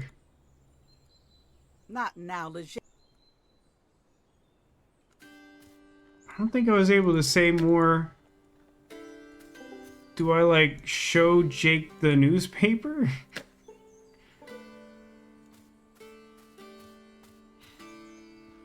Thanks.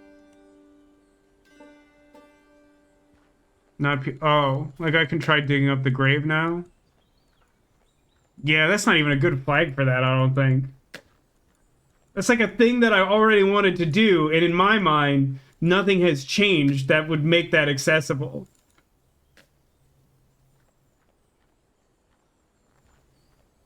Oh, yeah. No, that's it. I don't like that. No, you're right. I don't like that.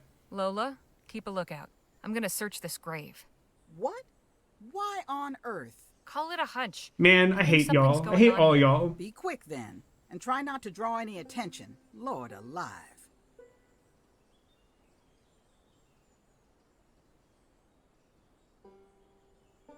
It's implied that I did it. There's nothing here. Excuse me? This grave is a fake. The whole story about Abraham Levinsky is probably fake too. The question is, why go to all that effort? Why indeed. We need to figure out what's going on here. But I assume we, like, violently took all their supplies back.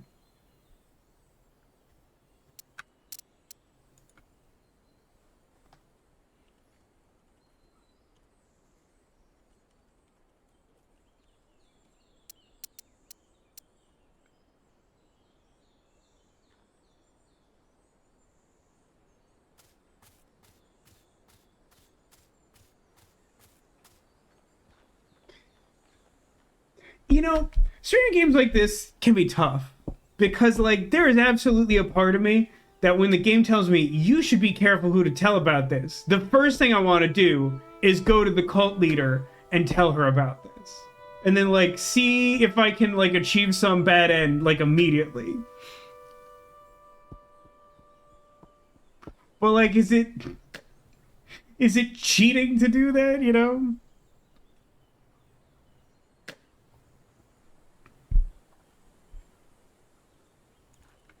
Let me try talking to Jake.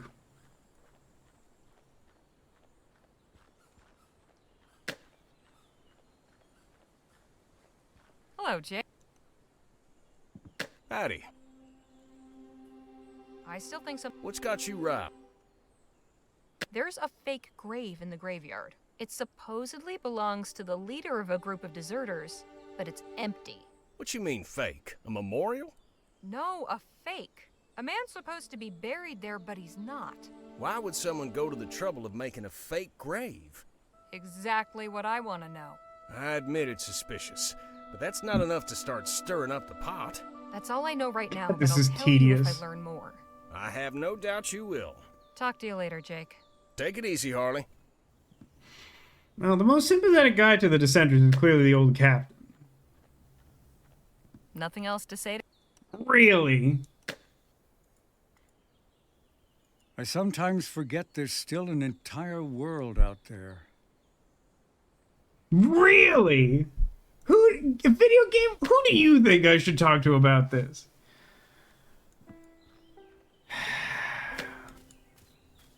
I mean, the only other person that makes any sense to me is... I don't remember any of their names. I don't care. Kid's mom. It's not Sue Ellen or Eliza or Joanna. It's the other one. She's busy. Beckany? She's busy. Oh boy. This part of the game really is starting to lean really hard on like some of the worst aspects of adventure games. Sorry, can't talk. I gotta do my job.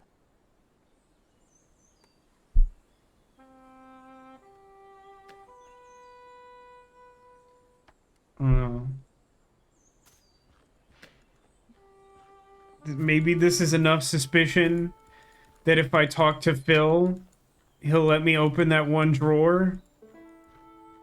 And it will be like the Journal of Abraham Zielinski or whatever. Phil? Harley? Listen to me, Phil. There's something off about this place. Have you found... Joanna and the others told me a story about Abraham Levinsky, the leader of a group of deserters. He was supposedly killed by wolves and buried in the graveyard. Heaps of them. But the grave To shreds, you is empty. said.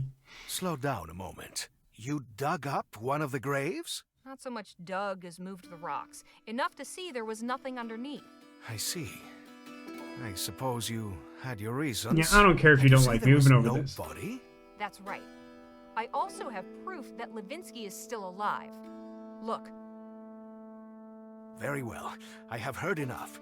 Clearly these people are hiding something from us. I will see if I can coax any information from Eliza when I see her again. So will you let me search this place now? Yes, go ahead. I'm so horny for mysteries right now. I'm not. I'm increasingly disenfranchised by this section I'll of the leave game. that right where it is. And what's this? Some kind of lens. Better take it. Oh boy. We're getting dangerously close to like keys locked in drawers level of like circuitous nonsense. Alright, let's go back to the hideout with our lens.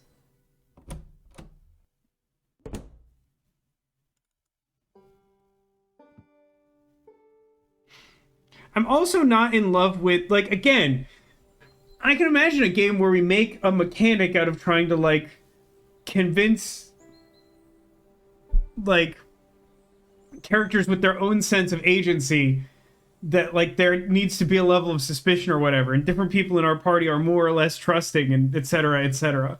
But, like, I don't think that we've established that well enough for there to be, like, a specific level of suspicion I need to achieve with Phil. It just feels weird that it's not, that, like, they work differently. A perfect fit. What a surprise. But, like, what? Let's have a look. That's the base of the mountain near where we broke down. Hello, and who might you be? Is it Eliza? Well, that's not suspicious at all.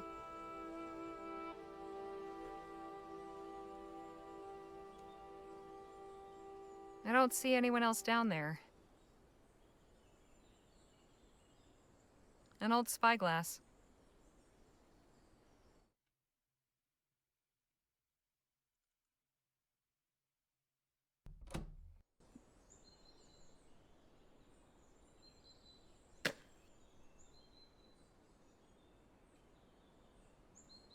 Hello, Jake. Howdy. What's got you? I caught a glimpse of a cloaked figure sneaking into a secret cave down on the mountain road. I have a feeling there's something important in there. A secret cave, huh? Shh. You might be onto something there. Dude, just Can't like just caves. sit around then. Time for action. What do you suggest? Oh Miss my Johnson God. and I are trying to get down to the wagon. We need you to help us distract Patrick. Easy. Lead on.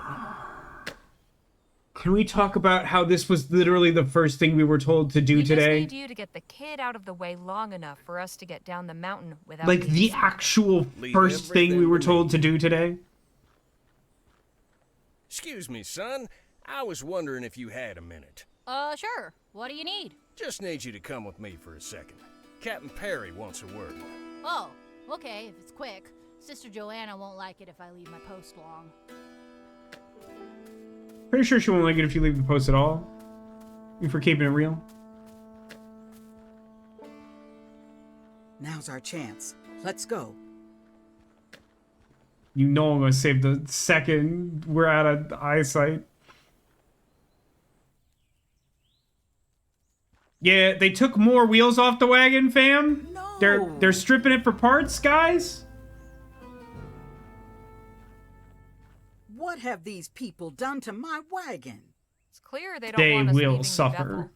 You said there was a cave down here? Oh Look yeah. like. Then see if you can find it. We need to figure out what we're up against.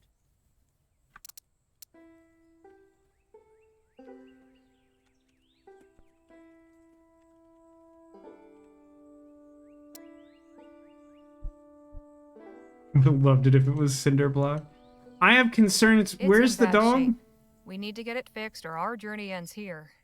Hey, maybe we'll get like a whole entire airship out of this. Boy, oh boy, oh boy. An unassuming looking bush. Here we are. This bush was put here deliberately. Well, that Hey, didn't look, take long. I found the cave. Good. Now see what's inside and be quick.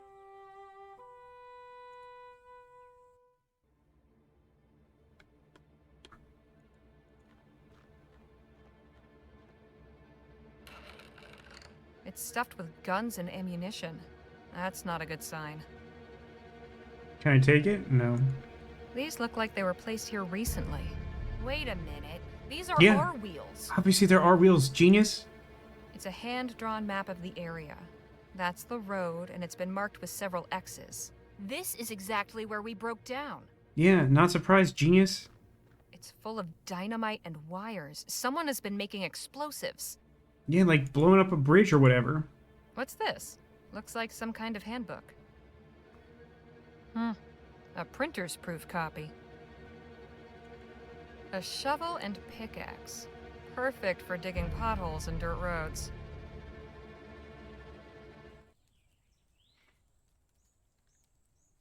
The Saboteur's Handbook by JT and JR. My God. A little on I the need to show nose. this to Lola. Now.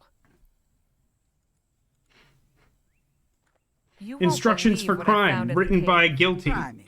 A printer's proof of something called the Saboteur's Handbook. Have a look. Written by J.T. Joanna Taggart. Must be, but who is JR? Jonathan Red? Ocean says, so, like, the thing we thought the first 5 seconds of this segment before even talking to them? Oh my, I know, right? Like, I'm, like, hell surprised. I'm very shocked. Who's that? No, it's the guy who died. Who's Jonathan Red? Seriously? You never heard of the Redites? Oh my They're God, a bunch the of anti-steam Redites. tech thugs who went around sabotaging It's a machines Lamplight and City factories thing. a few years back. They were mostly active in New Britannia, but they got their start in Bright Bay. So you think Joanna knew Jonathan Red? Not just knew him. I think they worked together. Maybe more than I that. hear they were bumping Get a good look at uglies. that Eliza girl? She's got a certain resemblance to that Mr. It would help Red. if I knew what he Hang looked on. like. Joanna Oh yeah, told there's me a Eliza's portrait of father him. was named Jonathan. And there you have it. All that aside, look at the contents. These are all instructions. sabotaging vehicles and laying road traps, low-grade bombs for controlled explosions, creating concealed hiding spots in the wilderness. Remind you of anything? Well, one thing's for certain. It was no accident. The wagon breakdown wasn't just coincidence. Someone planned it to get us here. Yes, but who? That's what we need to find out. Lots of pages have notes scribbled in the margins. Some are from JT, others from JR. Looks like they had some Are any of them from EE? ideological differences. Oh? Joanna thought things were going too far. She objected to giving instructions for explicitly violent stuff. Do you like how Here's we've a note on avoided the showing her bombs mouth so we don't have to page where animate she it? says, too dangerous to print. Same time, Red's written things like, this information is a tool for a righteous cause, or no revisions, too late for cold feet. But there's another set of notes in somebody else's handwriting. Here, on this recipe for an acid compound, Joanna crossed out some ingredients. Oh, that This sounds other fun. person tried to fill in the missing information. So this third person is probably our saboteur. I'd put money on it. Do you think it's Eliza, the mysterious girl who had a cloak and has not been available for much of the chapter?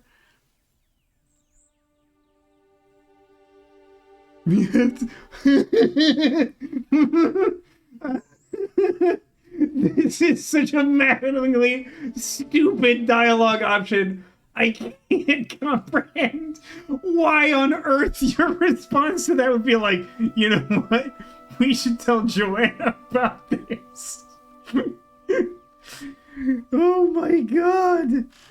I think our top priority is figuring out who this person is. I agree, but we gotta be discreet. We can't just go around interrogating everyone hoping for a confession. We need solid proof identifying the person you saw going into that cave. My brother was the detective in the family. Well, Oh now my god. Is she supposed to be what's his face's sister? I don't remember his the others name. and come to my cabin. We need to talk. Come on, let's get back up the mountain before anybody notices us missing.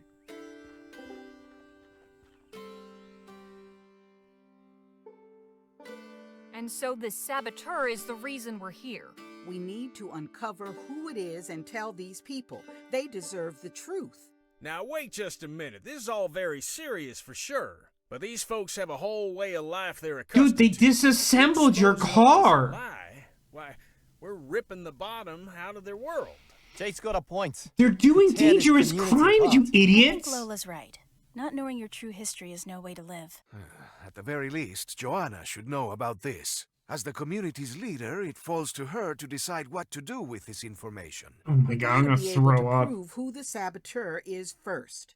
Could be the rot goes all the way to the top. At least someone I have here a is strong thinking. suspicion, but I'll see if I can confirm it. Once you do, you can tell Joanna the truth, assuming she's not the one behind it all.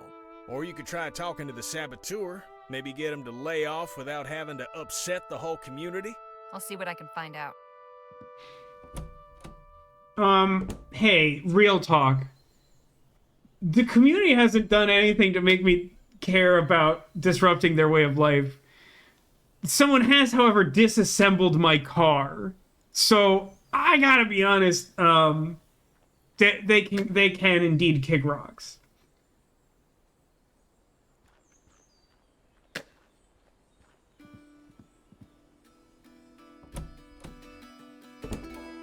Yeah, hey, check out this cloak. Wait a minute, this is the same cloak I saw through the spyglass. Got you now, Eliza. God. Is the game getting dumber, or am I?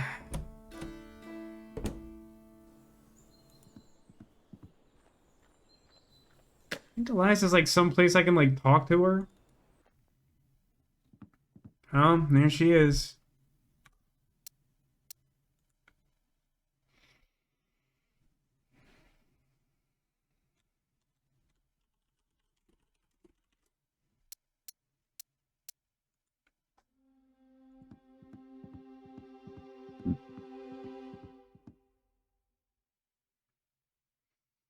Nope, don't think I'll be saying, found your book, you saboteur. Kind of makes me wish I was playing Contradiction. Have you seen this before?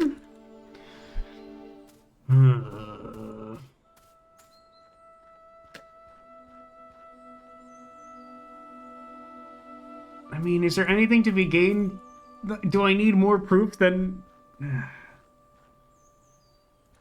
want to check one more thing. I don't actually remember if I clicked this when I went in. That's it? That's it? God, that's annoying too. Boy, that's stupid.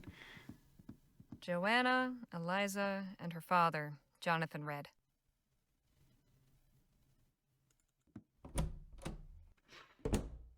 Okay, chap.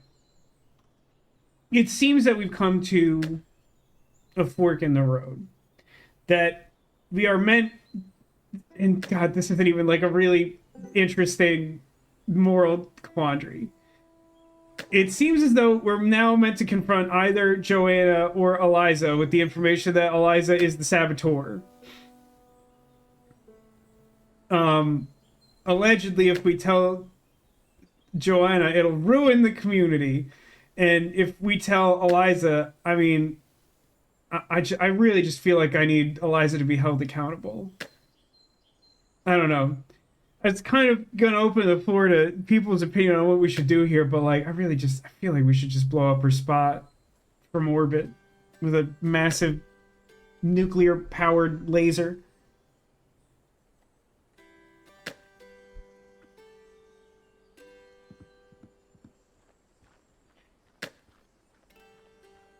Hey, do you think that I will accidentally have like earned Phil's trust because I like tried to get him not to hook up with Eliza in the end, thus continuing the trend of never having the correct interaction with him no matter what my intention is? Harley. Joanna, I'm afraid I have some disturbing news. What is it? Can you call together the community? This is something everyone needs to hear. What is this about? I would be glad to make an announcement once I know what it concerns. I'm afraid I have to insist on addressing everyone at once. All right, this is preposterous also. Like, she has no reason to do that, and we have no reason not to tell her first, I guess? Brothers and sisters of the Second Dawn, Sister Harley has asked me to bring you all together to hear her words. Tell us, Sister Harley, what news have you for us all?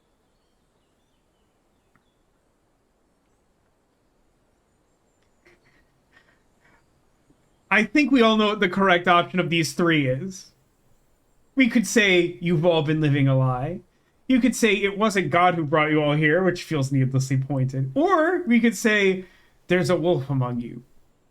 One of, perhaps, a heap. Since you all came here, you feared wolves in the forest below. But I'm sorry to tell you that the real wolf has been living among you all this time. Now would have been a great time to have the Among Us sound effects queued up. The strings all along.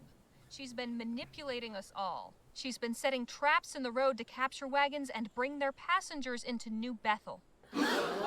What? How dare you? I saw really her short enter loop. a secret cave at the base of the mountain. It was full of saboteurs' tools, along with spare wagon wheels, and this. What? Eliza, what are you doing with that? Claiming my birthright. Just because you disavowed father doesn't mean I did. So it was sabotage. I always ask myself if our breakdown was really an accident. You've been lying to us all these years. He's no, talking I way swear too I didn't long, know and none of it anything sounds about true this. at all. Then So why true. did you prop up the lie about Abraham Levinsky? What Yeah, lie? forever. Brother Abraham was killed when he left the safety of New Bethel. Nah, torn apart bruh. by wolves. Nope. Look, the wolves are at best a metaphor.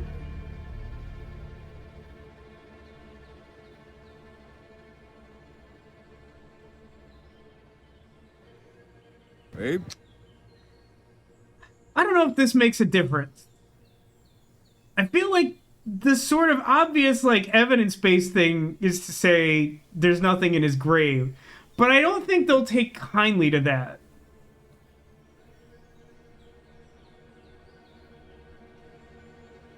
Since I don't already know who told her that, I'm a little wary of choosing the question that asks her that, because I don't know what kind of response I'll get, even though I'm sure it should be incriminating.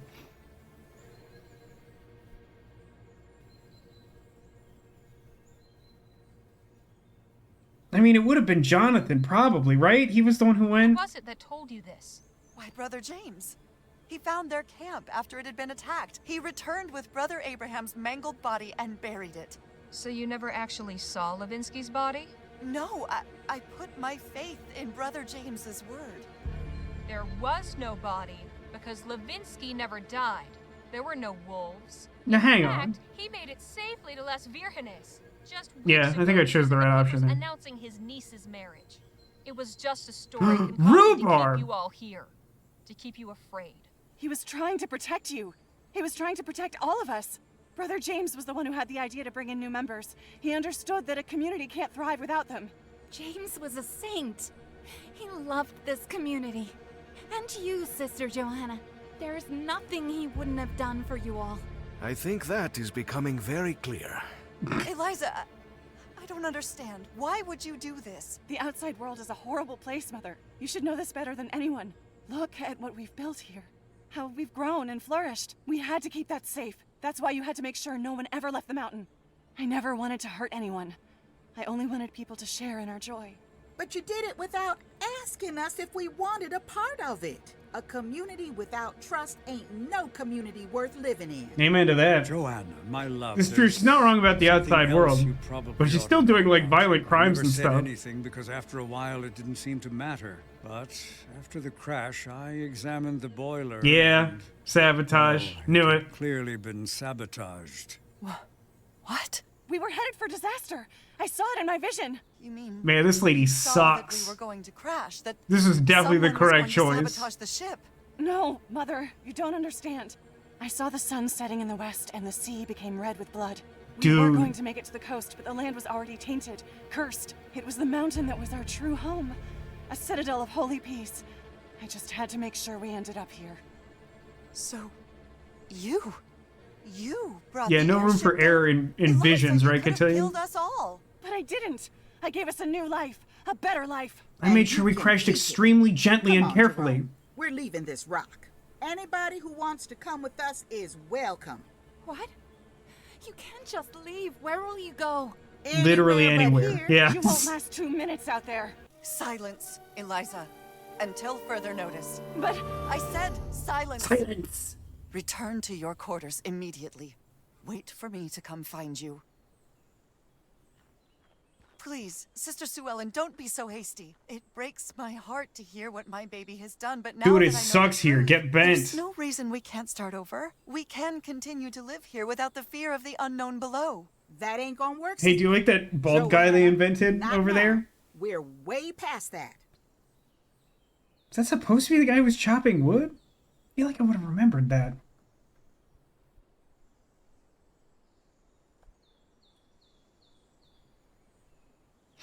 I mean, honest to God, I think option 3. What do you think, chat? I mean, I'm not a huge fan of Joanna, to be honest here.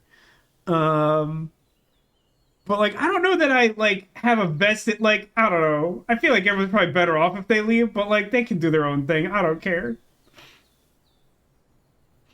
I don't blame you for wanting the spite option demolition, but I think I'm more mad at this section of the game and its writing than I am at the community. I think it's just like, I mean, especially if anyone's willing to help fix our wagon. They like disassembled that stuff.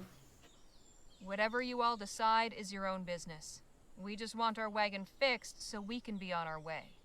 Yes, of course. I'll arrange to have it ready by morning. Thank you, by the way, for opening my eyes. I'm sorry it had to be this way, but I couldn't keep silent. I think perhaps I've relied too much on silence. I am sorry to see you go, but I understand your desire to continue your journey. Thanks, Joanna.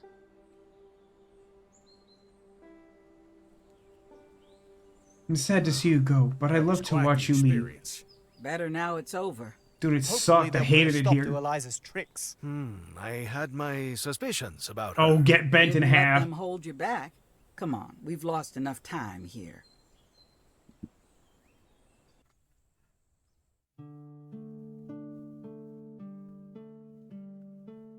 Our sojourn in New Bethel has left us all somewhat shaken.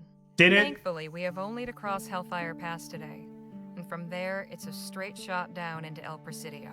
With our goals so That near in feels sight, we can all grim focus and our important. attention back to the task of locating Dr. Clark's fortune. Does it feel to anyone else like the plot of this game should be two separate stories? Like the road trip and the mystery of Dr. Clark? Like, they just don't feel like they're the same thing to me at this point. We escaped New Bethel. That's all that achievement says. Wow, I saved a lot there because that took like 1,000 years.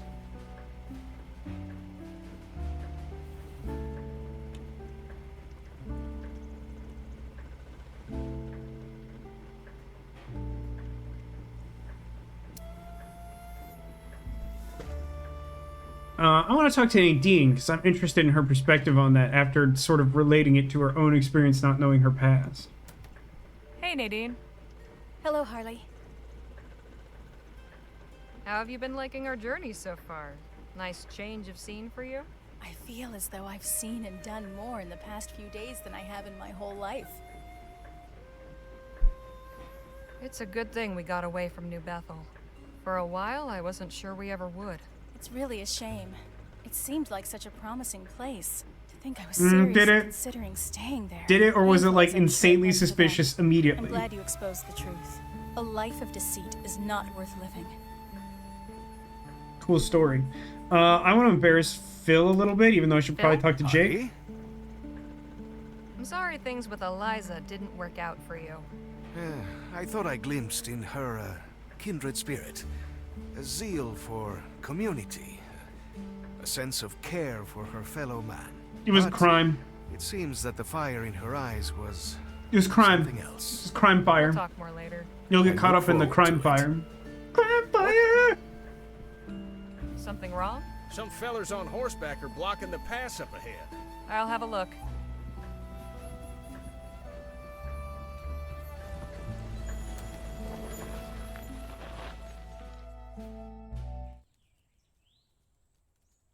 Is there some trouble? No trouble at all. Let us keep it that way, huh?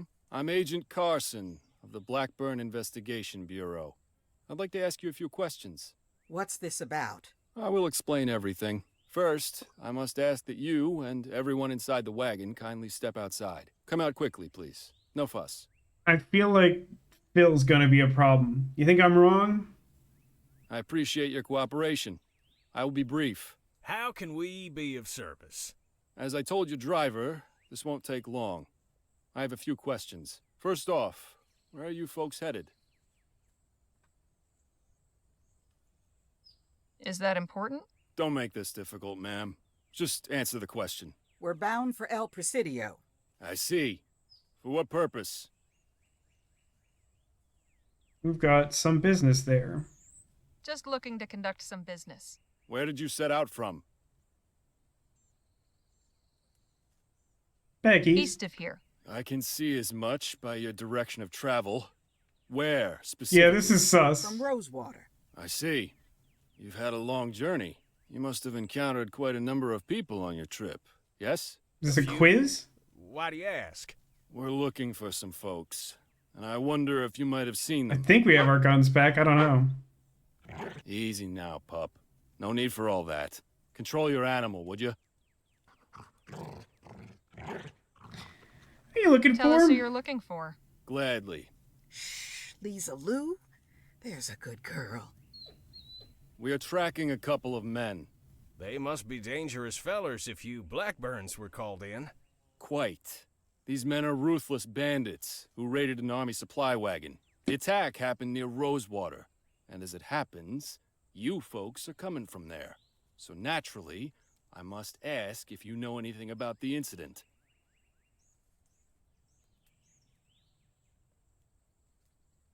No, but you said it was just 2 men you were after?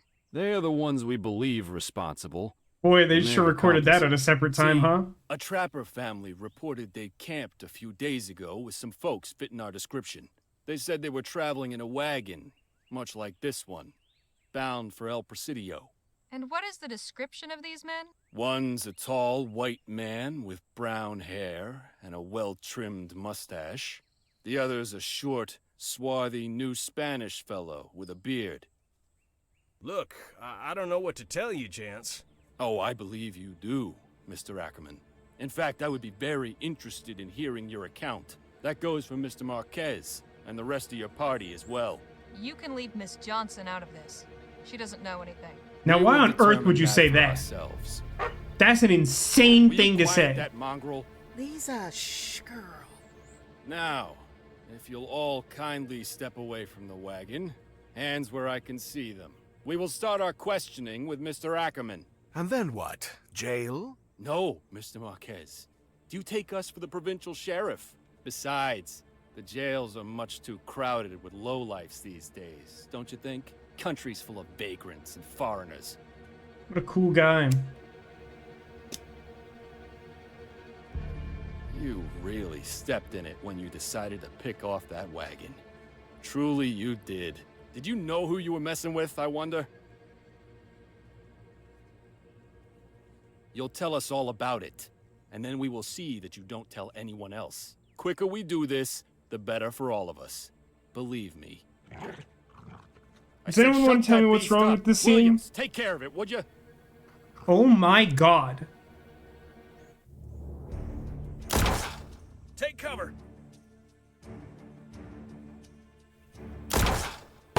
Everyone's still alive? For the moment.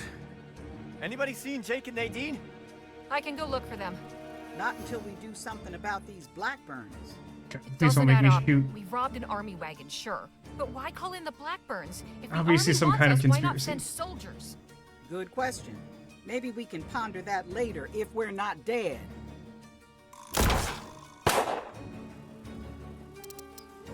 Please don't make me shoot. It says, the native girl just nods her head. Yes, foreigners. So true. The Blackburns, yeah, they're clearly meant to be the Pinkertons, for sure. They describe them as Union Busters and they're doing this stuff. They're supposed to be the Pinkertons, for sure.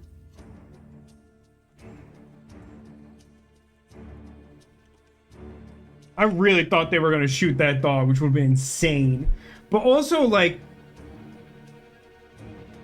there's definitely a little bit of a problem in this game with...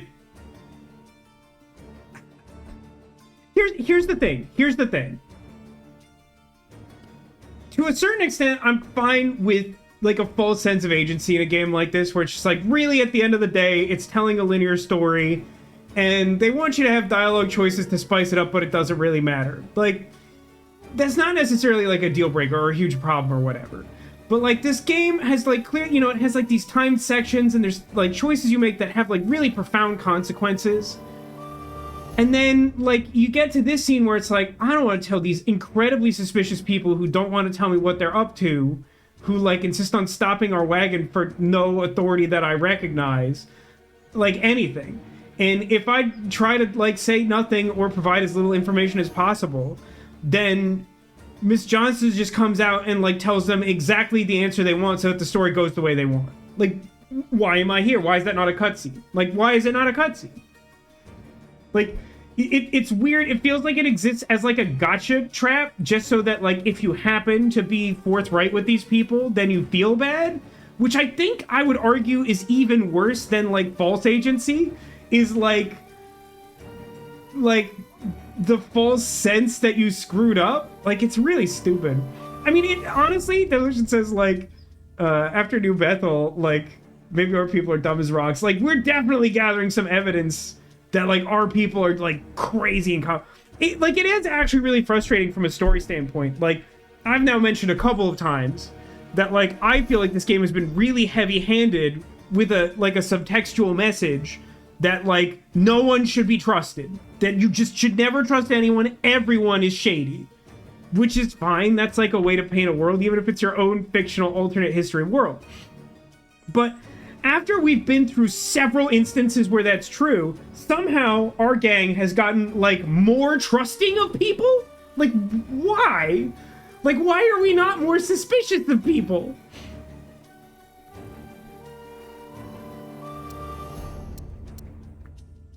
Okay, I have no idea what they want me to do here. I have no interesting inventory items. Hey, what are you doing? Are you okay? This is just like it happened last time. You mean with Petey and your old gang? No, I hid that forgot too. he did mention a history with All them. to die. Look, we can survive this, but we need you. Nobody can shoot like you can. I don't know that I can. What do you mean? You're a great shot. Yes, but only with bottles. I did actually miss your Javelin hilarious balls. joke, I've never Cotillion. shot a person before. Not for real. Alright, that's fine. I do want to give credit where it's due. Katane said, feels like these guys are the Pinkertons. So what, you guys stole a box of unreleased Magic cards or something? For those of you who aren't, like, chronically online and Magic the Gathering fans, there was an incident, God, maybe 2 years ago now? It was with the March of the Machines Aftermath expansion of Magic the Gathering, where I forget exactly what the circumstances were. I believe someone had, like, pre-ordered a box of a set called March of the Machines, which was just like a Magic set about magical artifacts and like robot golems and stuff along those lines, just to simplify it a little bit.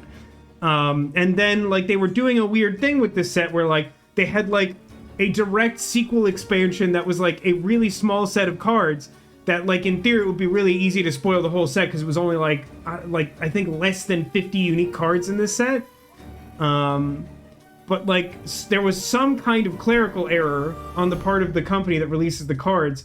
And, like, this person who had, like, pre-ordered the March of the Machine set got, like, a box of the sequel set. And then had, like, made mention of it online. And I think they started showing photos of some of the cards. I don't entirely remember, but I think that's true. And then it turned out that Wizards of the Coast hired the literal Pinkertons of like historical Wild West era fame for being like these characters, these type of people that we're like in a shootout with now. We're like these like brutal enforcer types who are like above the law or whatever. They like came to this guy's door and like threatened him over Magic cards that like they gooped up and sent him. Which like not great, not a great look. Not a great look. Hey Project Eos, welcome. Welcome to Lurk. We're being shot at. Lola? What? Have you got anything that might help? Yes, and I'm shooting with it. Quit distracting me. What happened to Lisa Lou? Last I saw, she ran under the wagon. Happened right after the OGL scandal. Oh, that's true. That was like right at the same time. It was a bad time to be Hasbro. Phil? This is not the Yeah, give me your So, tactics. General, battlefield assessment? What do we do here? If we could take them all out at once, we might stand a chance. That's My dynamite that's is back stupid. with the wagon. I could go get it. You think you can make it there? Got any better ideas? I do not. Where do you keep the dynamite? In a storage trunk on the back right, behind the rear wheel. I'll need some cover to get to the wagon. Can you help? I am not well positioned for that here. One of the others would be better.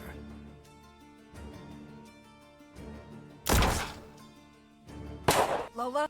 What? I'm gonna try and make it back to the wagon. Can you cover me? This gun's got limited range. Don't recommend it. Okay. Danny boy. Danny? I need you to cover me while I run to the wagon. You don't have to try to hit anyone. Just lay down some fire to keep them from shooting back. Can you do that? Yeah, all right. I don't think I'll be able to cover you the whole way, though. Better than That's nothing. the ridiculous statement.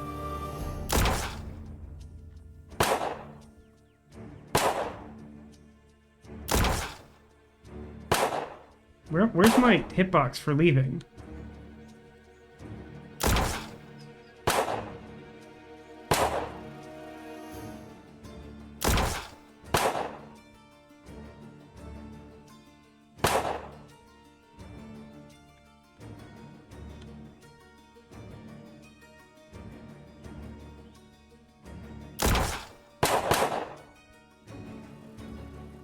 How do I get back? How do I get to the wagon? Hello? Do I go like even further beyond?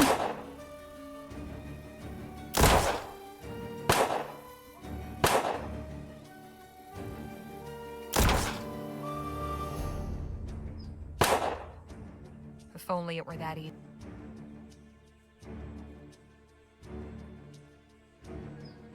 A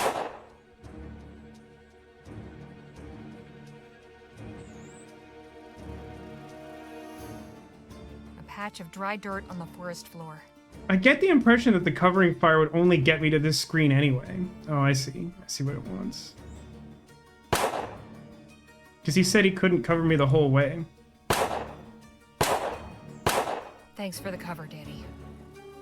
Okay, weird. Damn! Carson's over there. I need to distract him somehow. They're like making up guys. There were only like 2 guys. Agent Carson is...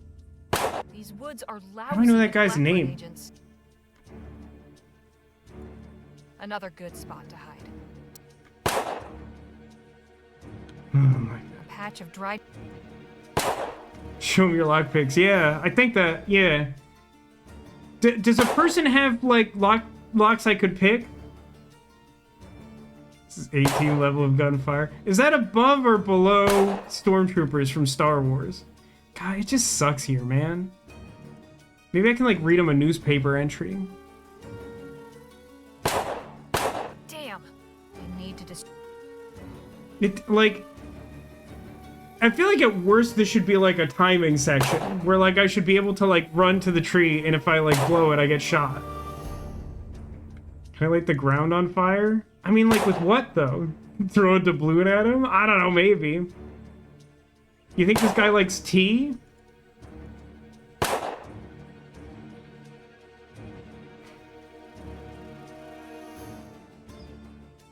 If I'm gonna throw something at Carson, it needs to be something that'll keep him occupied long enough for me to get past.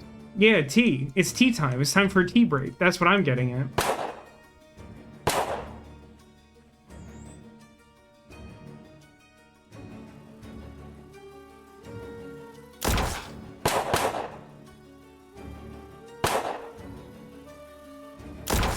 Phil? This is not... Got anything? As a matter of fact, I do. Here. Your flask? Liquid courage. Does wonders. Thanks. Hanging in there? For now. He's not...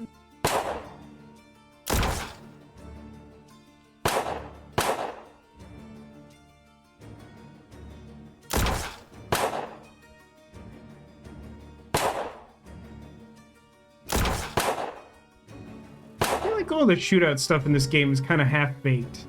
I don't know if that's a hot take. A patch of dry... I mean, it starts to seem like maybe I'm supposed to light the forest on fire, but like...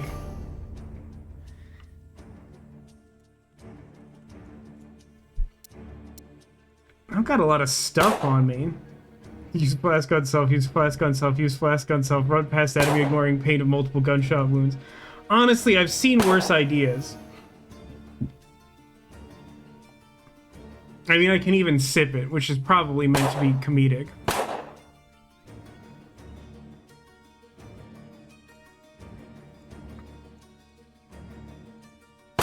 I'll need to get close. God, I really am gonna light this box on fire like an absolute idiot. I don't really have anything to start the fire, though. It was always burning since the world's been turning. No point putting that in the dirt. Just kidding, I guess. Weird that she says she has to get closer first, like it's the thing she wants to do. Sorry, Phil, but desperate times and all that.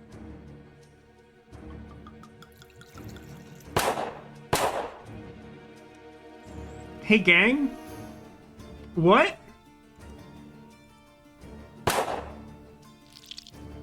Yuck. I beg your friendly pardon?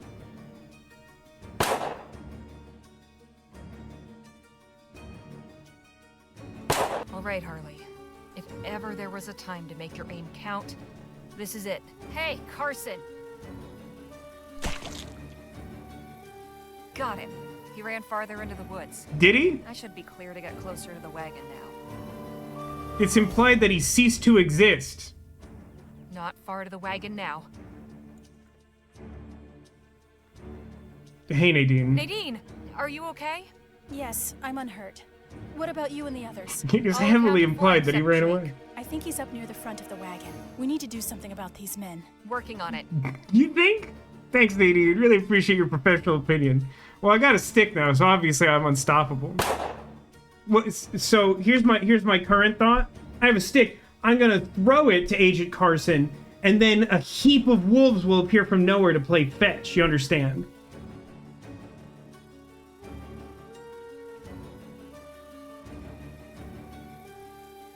Wouldn't it imply that you're unarmed and thus easy for a gun? Yeah. Yeah. Yeah.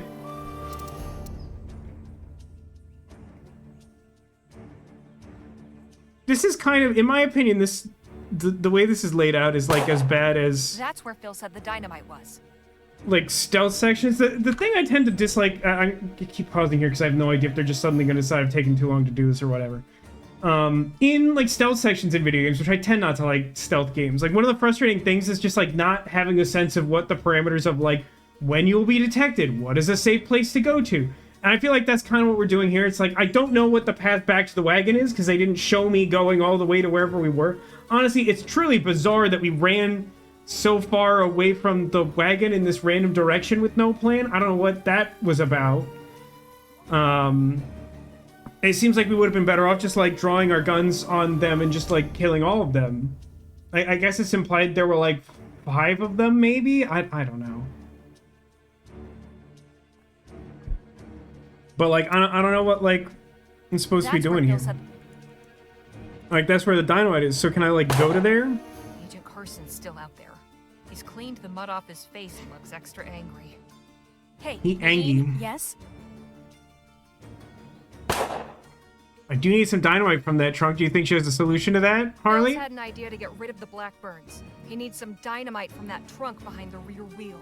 How will you get over there? Still trying to figure that out. We sent her to do it? That's awful. You said you saw Jake at the front of the wagon? He ran that way when the shooting started. He dropped his hat in the commotion. I picked it up for him. Seems silly. I just did it without thinking. Think I could hold on to Jake's hat for a spell? Of course. Here it is. You haven't been hit or anything. Still okay. The others? Well, Danny's having something of a crisis. Poor Danny. None of us were prepared for this. I'm not going to send her to do the dynamite just yet. One thing that's really important to me on a personal level, I want to wear this hat. Right, but ugh, it's all sweaty. There it is. Woman of many hats. Tried on all the hats in the game in a single playthrough. Knew that was going to be an achievement. Get dumpstered Rosewater.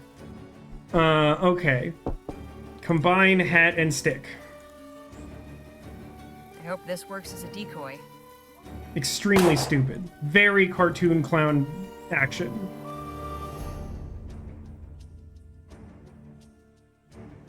Okay, Nadine. I've got an idea. I'm going to get Carson's attention with this. While he's distracted, you make a break for the trunk. Okay. Ready? Here we go.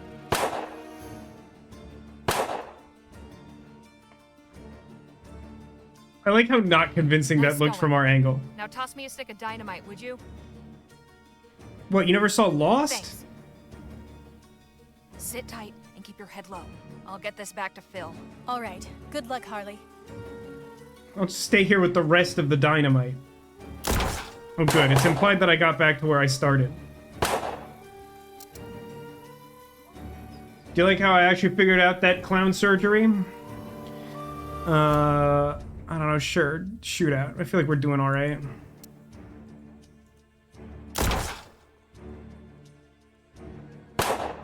I need to get this to Phil and quick. That dynamite was shelf stable. Amen, because I have seen Lost. Got the dynamite. Excelente. I'm pretty sure that generally speaking, dynamite like was unstable, especially in this like cover your ears. Approximate time period in our history, anyway.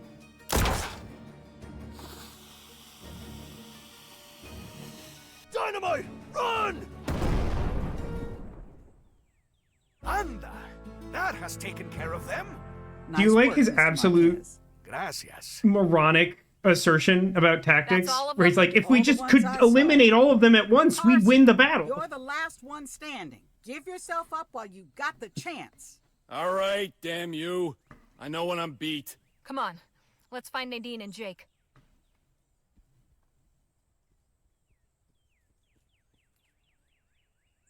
No sudden moves. You're outgunned. I think am happened to well Jake? aware of the situation, man. He just, like, bravely ran I hope you away? all realize just how much trouble you're in. You've killed 4 good men. My client will be very displeased to learn. Here's the thing about that. If he doesn't learn about this, then he won't be upset with us. And I can think of a way to make that happen, considering that 4 of y'all are dead. Anyone else know how to solve this problem?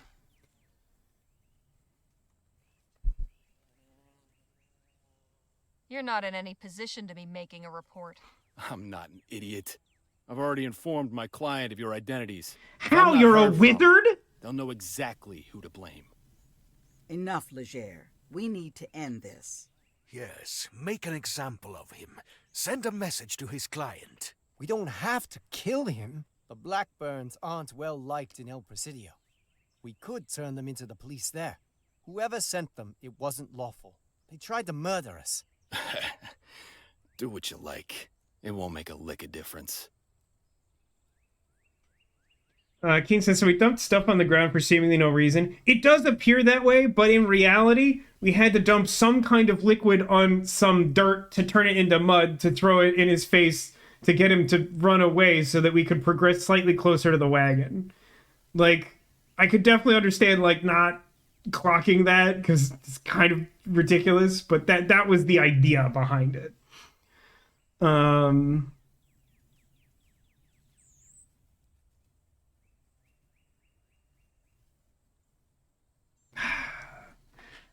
Listen. These guys were definitely trying to do a murder on us. It literally doesn't make any sense for him to have made a report to it. Like, as far as we know, radio technology doesn't exist. Does anyone remember that being a thing in Lamplight City? I don't think so. Like, this is supposed to be pre-1900s, even though it's alternate history. And, like, we don't so much have magic as we do, like, a variation on electricity. I cannot think of a legitimate way that this man could have made a report to his client, whoever the crap that is, the general of the fort or whatever.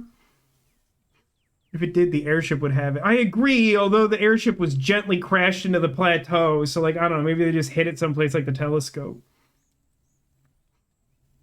Go with 3 first. I mean, here's the thing. I agree that makes sense. I am a little concerned that someone getting close to him will let him do something shady. You know what I mean? Like, I like the thoroughness of 3, but especially the way that this game has treated some choices like this, I feel like it's an excuse for some chicanery. Yeah, I don't know. Like, he's not like an innocent guy. I think in this case we should probably shoot him. I think it just makes the most sense.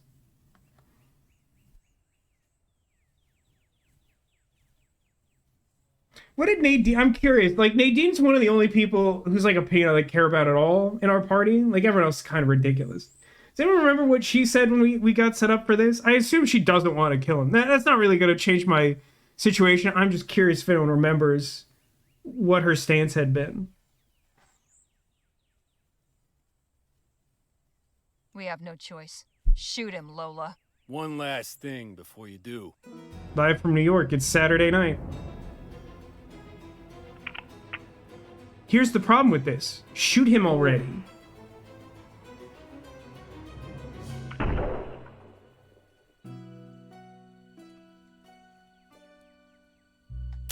That's very stupid. You just shoot him before he goes for the gun. Are you all right? Say something. There's a real skill issue with Give our her some characters in this space. game. I will try to stop the bleeding. I'm going to check the wagon, see if I can find Jake. Stay with us, Nadine. Please.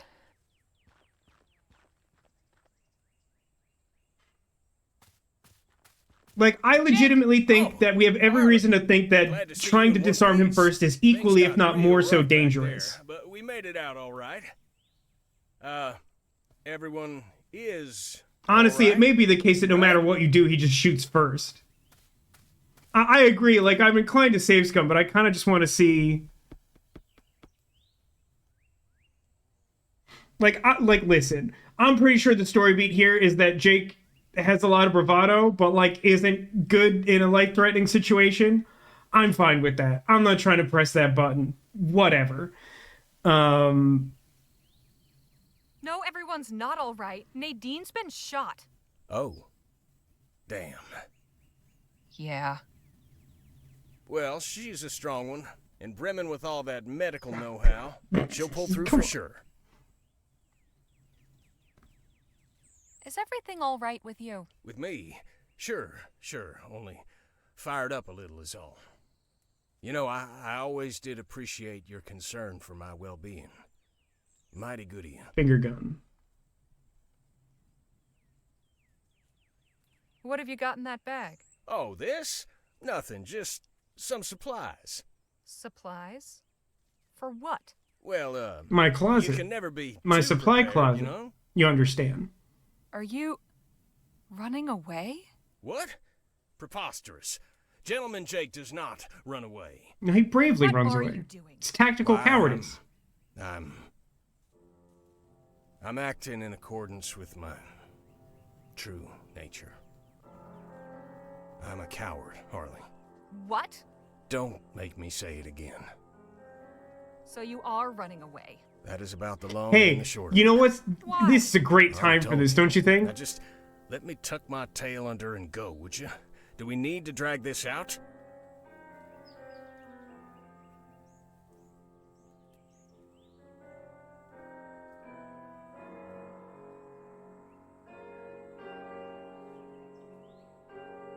I don't know that this choice really matters. Hang on. What about Clark's stash? If you can find it, you're welcome to it. This was meant to be a simple job. Find out where Clark went, get paid. Nobody said nothing about crossing the army or getting shot at by goddamn Blackburns. So the great gentleman Jake turns tail as soon as things get rough? As a great man once said, he who fights and runs away lives to fight. Seems like I definitely missed out on my chance to get him to tell me all the stupid stories. That's my bad.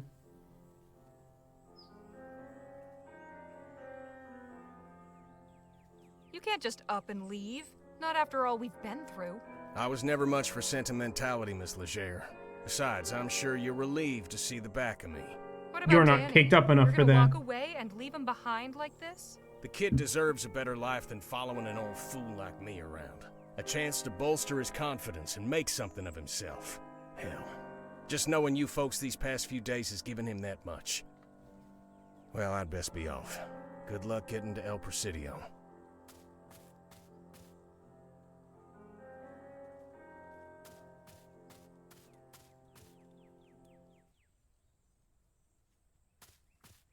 How is she?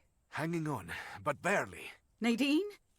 Nadine! We have to get her to El Presidio. She needs a hospital. But first we have to hide these bodies, so more Blackburns do not come after us. Where is Jake, by the way? He left. Yeah, good luck with them. Turns out he was no hero after all. He what? Oh, carajo. This day just keeps getting worse. And I stubbed my toe Sooner walking we get this back done, here. the better.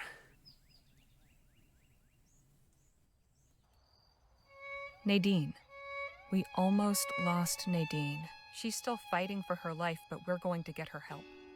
She has to pull through. It can't end like this. Jake's gone too. Damn him.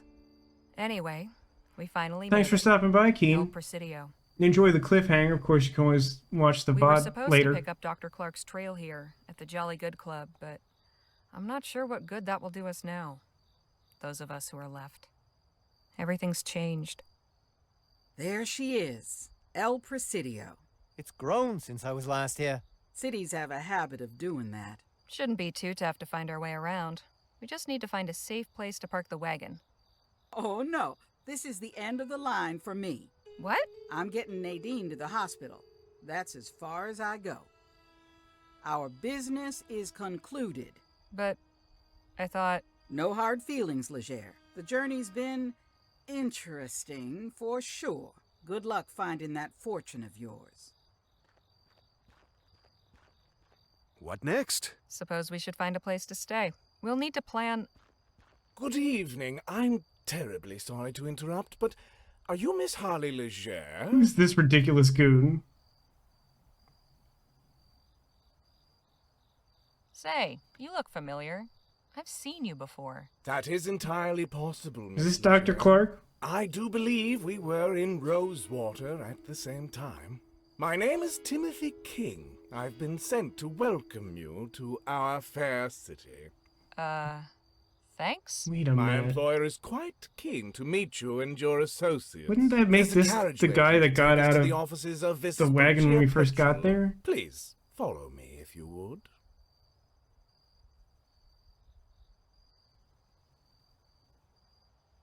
And just who is this mysterious employer of yours? I'm afraid she would be quite cross with me if I robbed her of the pleasure of introducing herself. You'll soon be acquainted. Fine.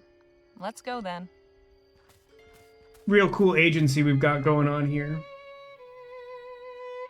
Got an achievement for arriving in El Presidio. They're here, ma'am. Thank you, Timothy.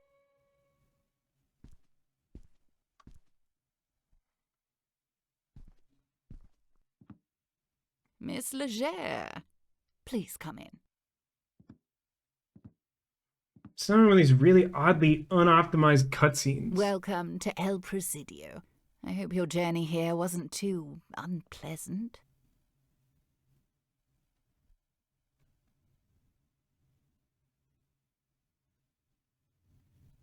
Just Who who are in you? the ether are you? I appreciate you must have many questions, Miss Here's the Leger. problem, Demolition. should I haven't gladly had control answer of the them, game but to first, load permit me to ask a one save of my file. own. Where is Mr. Ackerman?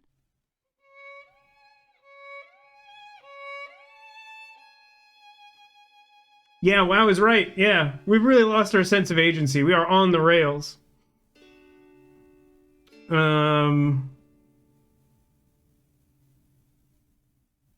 You think she was the person who hired the Blackburns because she wanted to see us? But no, they were like wanted to kill us or whatever.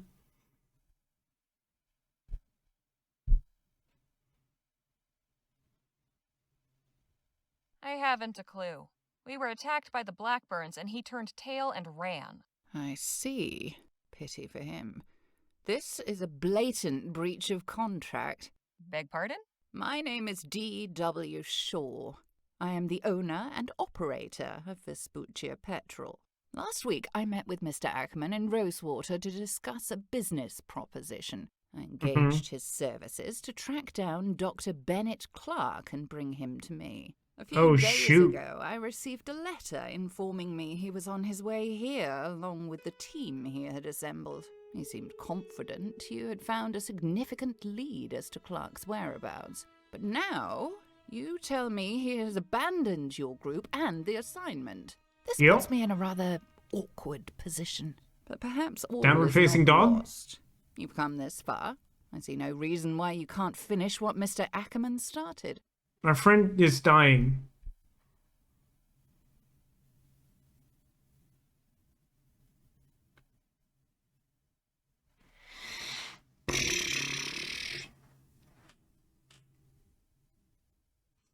I think it makes more sense to ask if we'll get paid for this. And if we manage to get Clark's money separately, double payday is fine. That one dude's letter. Yeah, the one you can only get from like save scumming or being like completely like omnipotent or whatever. I imagine we could deliver that to her. Not totally sure what the vibe of that letter is. We'll finish what he started, if we're paid for it. Naturally. Full payment upon services rendered, as I agreed with Mr. Ackerman. Yeah, but you gotta keep in mind that we never had that agreement. Missing fortune? What missing fortune? Jake said Dr. Clark left behind a bunch of money when he disappeared. I see. I haven't a clue why he chose to mislead you. Perhaps he felt a treasure hunt would be more enticing. He certainly Probably. did have a flair for the dramatic. A risk of hiring a stage entertainer. But the truth would have had to come out eventually. My agreement with him was quite clear. 25,000 crowns in exchange for bringing me Dr. Clark. The same Obviously, they don't agreement like applies Dr. to the Clark because three of he's you. like So you're telling me Clark's still an alive? energy enthusiast or whatever. Alive and ironically, somewhere in El Presidio. What exactly was this lead you found? Right before he disappeared, Dr. Clark was invited to stay at the Jolly Good Club. Ah, yes, I know it. Quite Stupid name for a club. I myself have never set foot inside. You Do they not intend to allow women set or from something? there? No, they Seems do, the don't best they? option. Very The archaeologist was gonna go Find there. a club on Cedar Avenue between Gull and Hare Street. In the meantime, I will ensure your stay here is comfortable. I've reserved rooms at the Presidio Hotel on the other side of town. Extremely far from where you need to go. I'll have Timothy summon a coach. Enjoy your rest. With his sorcery. Should you need to speak with me again, you may return here. Good night to you. I believe I literally haven't had a single moment where I could reasonably be expected to load the game since making the choice about how to deal with that one agent. I can't remember the last time I slept in such a comfortable bed. Neither can I. So, what is our plan for tonight? To see what we can find out at the Sleep? Jolly Good Club.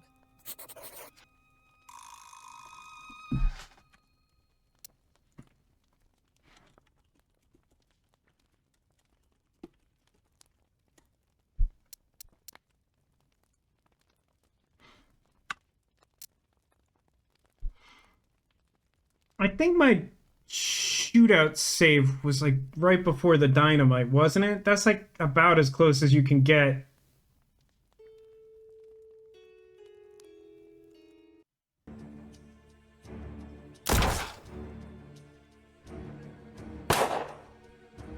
Miss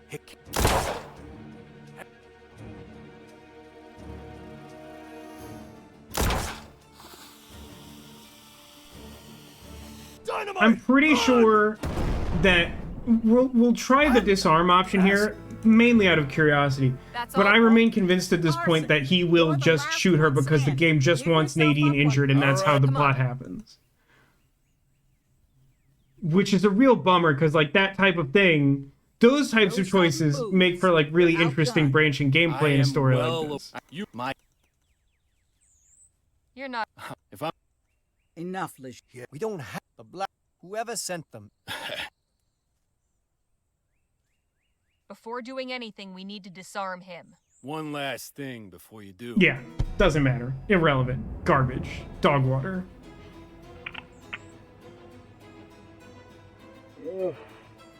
Again, I really do think this might genuinely be worse than like an arbitrary choice. Is a choice that has an outcome that like tries to convince you that you made a mistake when you had no agency. Nadine!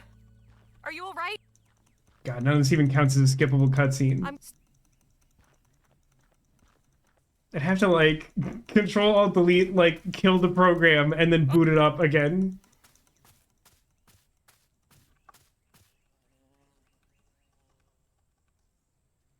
Nate.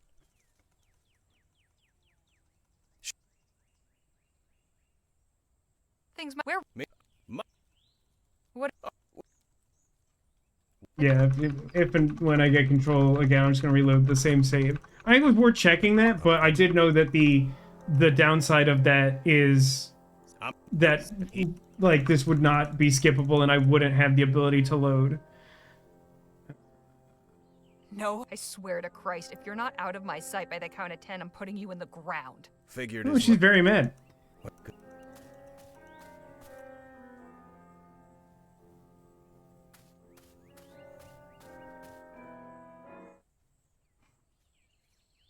We need to disarm him, pulls out gun to shoot. Yeah, it doesn't seem like we have much agency there. But where he well, I'm not sure what that question means, Demolition. Any. Do you have an answer on how to load the game? Oh,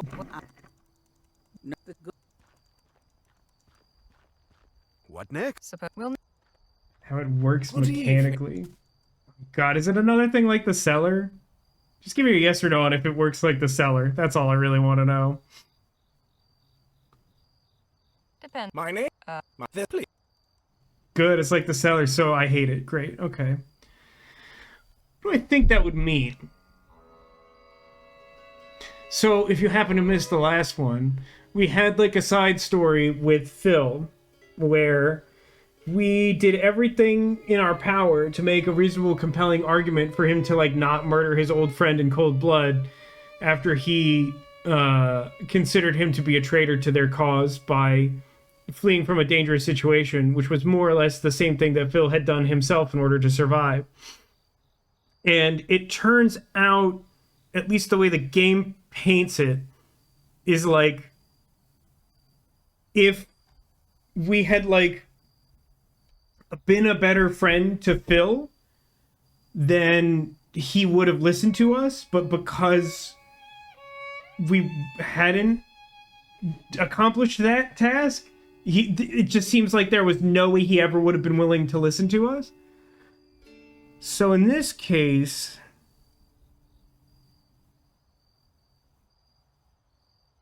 I don't know what that means. Sorry, like not getting the carrot? Harmless. Besides, if he tries anything funny, I will put a bullet in. See, that's garbage. Because like, there's so many times. Oh God, I am starting to get a little mad about this. I'm not gonna lie. I think it besides.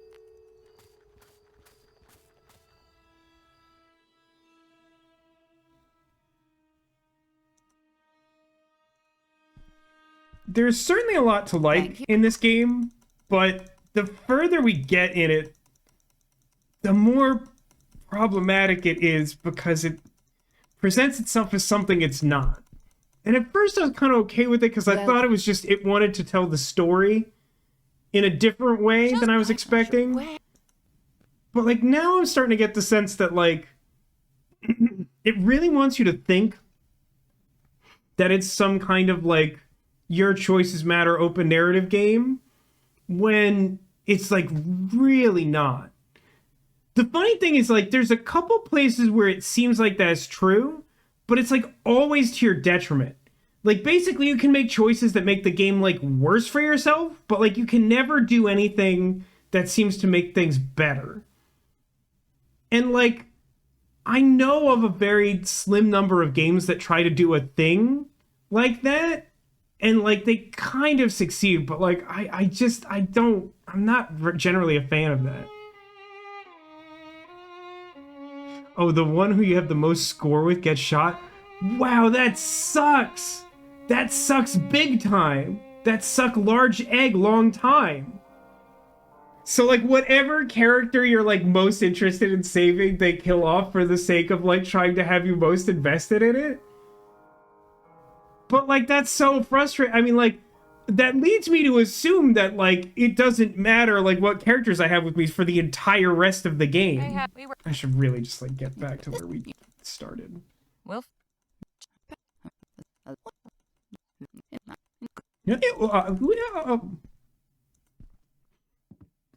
I'm still gonna reload the save, by the way, because I'm just gonna keep the choices I made when we were like actually making the choices.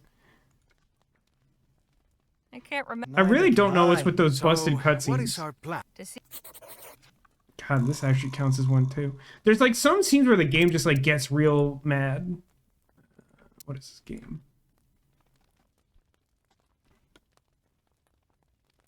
Boy, oh boy. Can I get some fruit? Oh, sick, I could get some fruit. Think I can get a Pepsi and some cheese? A bowl of fresh tropical fruit for the hotel guests. This banana looks nice and ripe. Oh, banana. Don't mind if I do. Hey, Harley. Is that a banana in your pocket, or does this game have no agency? Big family. Maybe the hotel owners? It's a sketch of something? I can't tell what. A portrait of a young soldier in uniform, practically still a kid. Bizarre, enormous creature. Don't know what I'd do if I met that out in the woods. Punch it like you would a dragon. A painting of an aurum mine. Maybe it's meant to be motivational? A snowy winter scene must count as an exotic landscape around here. A full day's sleep did me good. I'm just supposed to interpret that as a mirror? It looks like some glass behind, like, a glass of wine, or maybe, like, a candle in a chalice? That's weird. It's not that cold out, but a fire still feels nice. I guess most of everything. I guess I should talk to these guys. A painting of a city street at night. The architecture looks more like something you'd see back east. Hey, wait. What happens if the person you have the highest score with is Jake? Does he somehow get shot and then you have more characters? Like, I assume he's always meant to run away. Does it just choose the second highest score? Hey, Danny? Yes, Harley. Sorry about Jake. You must be real busted up about it. I was, at first. The more I thought about it, the more I realized how obvious it should have been he was full of hot air. Having me do all the shooting, never a shred of proof to back up his stories. I thought working for him was the first stepping stone on some longer path. I thought I had so much to learn from him. Guess he taught me a lesson in the end, all right. What do you suppose Nadine's chances of recovery are? She wasn't 1 looking in too 6. good when we parted ways, but Miss Johnson seemed determined to get her the care she needed. And Miss Johnson's a tracker, right? If she's looking for something, she finds it. At least, I hope so. Nadine deserves a second chance. Miss Johnson really went through it with us. Hope she'll be okay. I think she will be. At the very least, she's got a new dog friend to keep her company. What do you suppose Shaw's I don't like the interest in fact that he Dr. called Clark Nadine a is? dog. Could Oh, be no, wait. anything, really. But I'm guessing it has to do with making her money. Hey, Phil? Any theories on why Shaw's so interested in Dr. Clark? There was a fire in her eyes, a passion. Many people lost loved ones in that disaster. If she suffered a loss, she might wish to use her wealth to purchase a measure of revenge. It is a theory. A game theory? Can you believe that, Jake? How could he just leave us like that? I feel like such a fool, believing he was any different than Stokes. Why are all the men in this country so lacking in decency and valor? Hey, I'm not. Certainly not, my friend. You're Vespuccia furniture. could use more men like you. Do you think Nadine will recover from her wound? It looked very bad, but I have seen men rise again after receiving worse. At least she made it through the wilderness. I know a couple and is zombies. receiving treatment in a NBD. real city. This is cause for hope. I hope Miss Johnson will be all right. I would not worry about her. Some creatures are pack animals, like wolves, and some are They travel in solitary heaps, hunters, like as it is known. pumas. Lola Johnson is a puma if ever I met one. She knows how to look after herself. Apparently she says something when you go to leave. It's customary to double click. Ah, this is very Lamplight City. Hey, Sleepy, evening, or sir. whichever dwarf you are. Hello. What can I do for you? Painty? Is Painty one of the dwarves? What are you working on up there? Just fixing the hotel sign. New management's looking to spruce the place up. Promised me a new tool set, too. Can't complain. What's that accent? Something wrong with your current tools? They're old and rusty. Need a replacing years ago. But hey, better late than never, huh? I'm most looking forward to a new drill. Old one could hardly make a hole in a bar of soap. Got any tips for what to do and see around here? First time visiting, huh? Annabro Square Park is a nice spot to relax. Closed after dusk, of course. I'd say the wharf's the beating heart of the city. But it gets pretty rough at night. It's just northeast of here. For a taste of the Far East, there's Chinatown. That's on Annabro Square Road between Finch and Gull. Communicating with the folks there can be a challenge. Although, I suppose your friend could help. Thanks. Probably shouldn't assume It's that. very helpful. I had the same thought, but I probably shouldn't assume that. Are you familiar with the Jolly Good Club? Sure, I've heard of it. Real fancy place in the north part of town. Never been inside. That sort of place ain't for people like me. No disrespect, but I doubt they let you in either.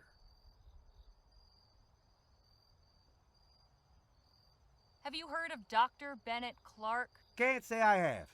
Sorry. Alright, I'm gonna steal your Thanks tools. for the chat. Evening to you. It's full of tools. You see the drill the repairman mentioned. Good evening. Hello. Oh, I thought I'd be able to ask about the drill after I looked at it. It's full. You see the. If I push the ladder, I can get some free tools. That's how adventure games work. The Vespuccia Petrol Building. Shaw really does have a great view of the city, when it's not all blocked by fog, anyway. Guess I'll just leave.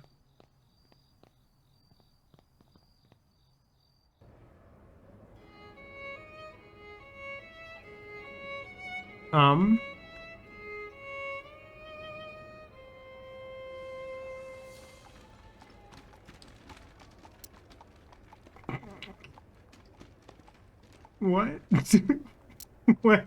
Why is it like this? Oh god, it wants me to like actually navigate the city streets? Did they have us do that in Lamplight City? Alright, hold on.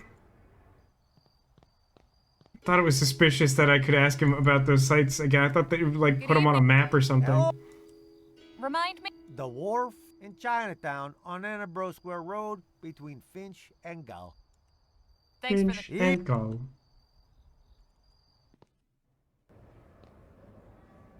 So the park is on Annabro. So one of these is Annabro.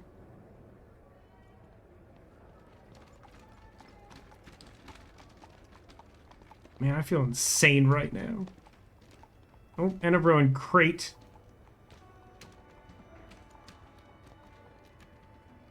So this is Annabro.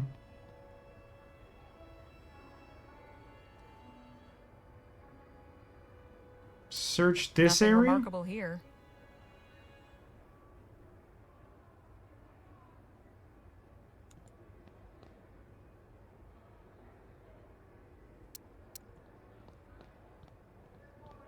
What the heck? I guess I misclicked the search button. Nothing remarkable here. Looks like I found Chinatown.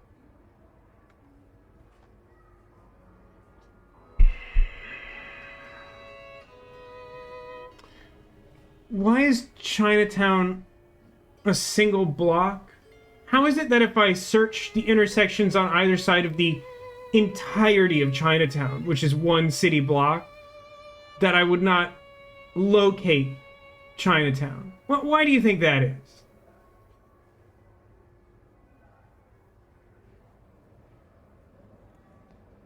So the wharf is to the northeast, huh? Yeah. Suppose that's true. Nothing remarkable here. Guess that just already counts as the wharf. Madre mia. So many people. Watch yourselves, friends. Big cities aren't always kind. Hey, this dude on the right commands the jiggling. Any Aqua Teen Hunger Force folks She's here? minding her own business, but that I wouldn't even one say I'm a fellow fan. seems very interested. You're tying one on and watching the world go by. Hard to tell which is more the ass. Got him. Look at all this trash.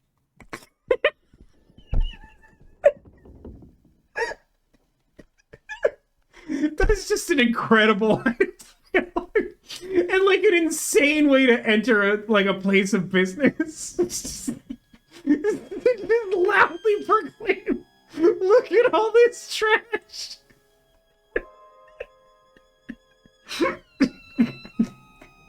That got me so good. Like, there was nothing subtle about that at all. Like, it's just like full-throated, full chest, full blast.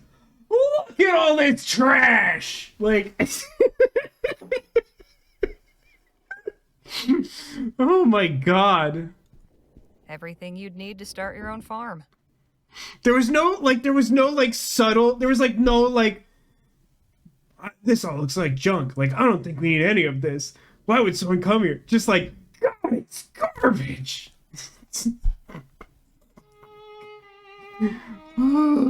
Seems there wasn't enough wall space for these. A bunch of seafarers' trinkets. Captain Boylan would love these. Would you like these creepy A dolls? collection of rather creepy dolls. I hate the way their eyes seem to follow me. Is it because they're human eyes? An authentic bone china tea set. Hate to see the price tag. Do you seek work? Find your way. Approach a laborer and say, I am a stranger. Curious. What? Do you seek work? Find your way. Approach a laborer and say, I am a stranger. Curious. That's a psychotic way to behave. It's way too faded to read. Ask about our special behind-the-counter items. Is it also trash? Are those trash items as well? Ring bell. Don't mind if I do. Yes, can I help you? I'm a stranger. Oh boy. You've got an impressive selection, but I was wondering what you had behind the counter. Got some jewelry, some repair kits, and a set of lockpicks. Oh, that's interesting. It is entirely possible to make it this far in the game and not have lockpicks, right? 'Cause, like, if you just don't steal Lola's pocket watch, then, like, you don't have any need of them. So you just, like, don't have to do that at all. You just pay that idiot I don't like 2 coppers and move on with your life. That suggests that there is finally another cause for lockpicking, but unless I miss my guess, there should be 2. Prepared kits and a set of lockpicks? What is this, an RPG? No, but sometimes it likes to pretend to be one for TV. I suppose I can sell some of that stuff I got from the archaeological dig. I don't feel like I need to do that just yet. Know anything about the Jolly Good Club? Never heard of it, sorry. Anything you can tell a first-time visitor about this city? If you're not feeling it in your legs yet, you will soon. Something to look forward to. Honestly, who thought it would be a good idea to build a city in such a hilly place? Oh, okay. I thought that was just like esoteric nonsense. Quite a shop you've got here. Look at all this You trash. like it. How did the ship get up here on land? The city extended the shoreline when it built the new breakwater. Brought the land to the ship. About that time, some big trading company went bankrupt and couldn't pay the upkeep on its derelicts. So the harbor authority seized them, converted them to lodgings and shops. It's a weird universe. Anytime like a ship stops being useful, it becomes a house. Sure. A variety of pistols under lock and key.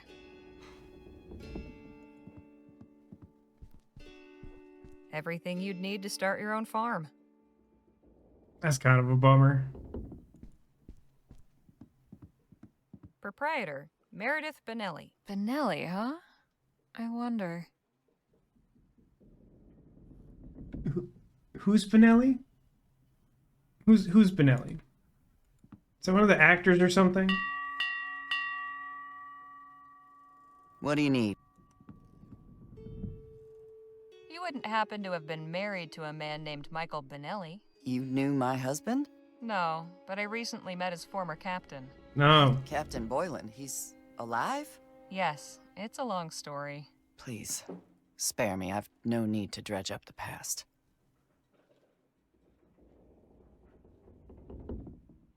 Actually, Captain Boylan gave me a letter addressed to you. Did he now? Do you want it?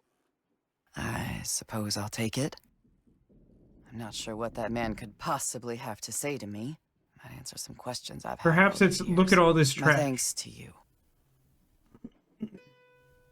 Appreciate the help. Sure. Did that do anything for me? A letter from Cormac addressed to Vespuccia Petrol. Wow, look at this red banana. I've never seen a banana with a red peel before. What's that about? Oh my god, look! Nadine carved this for me after... I took my coyote. I took it out of the I kept it with me. It's precious to me. I love my coyote. I had a lot of fun when she told me that extremely stupid story about a coyote that broke its neck and magically came back to life.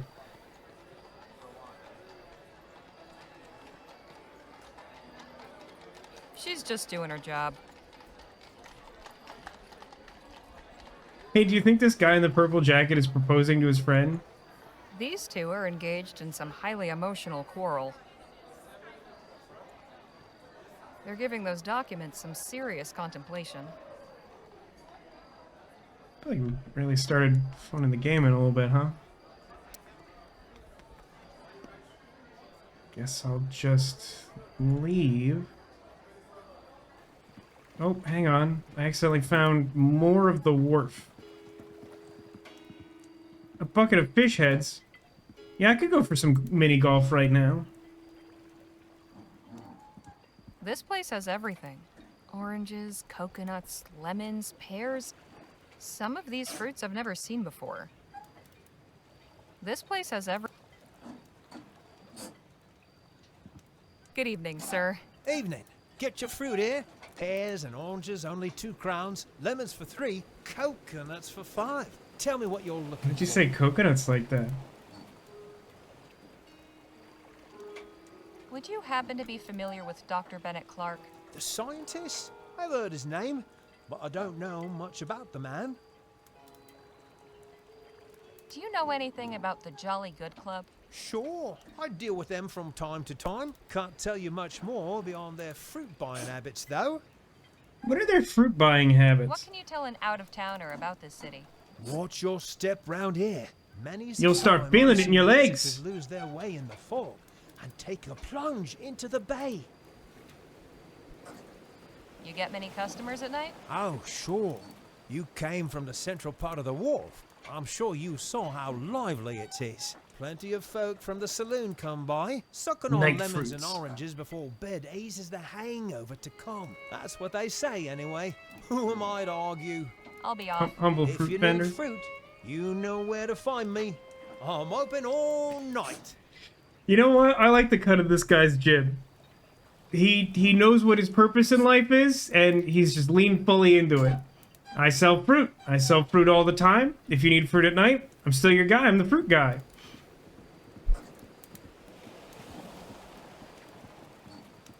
Good evening. Evening to you. That boat yours? Sure is. Easier to fish during the day, but sometimes I take folks for a sail. The price is right, of course. And what is the right price for a ride? Depends. A cruise around the bay will run you 20 crowns a head. If you had something specific in mind, we can negotiate.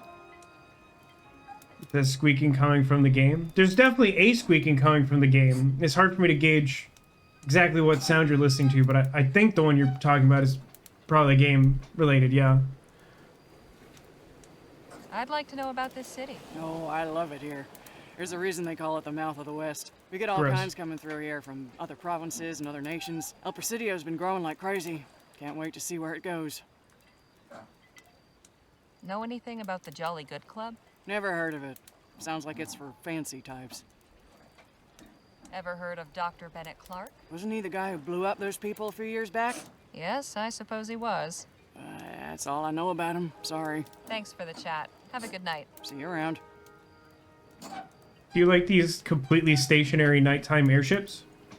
The transcontinental route ends here. These will be headed back to cities on the East Coast.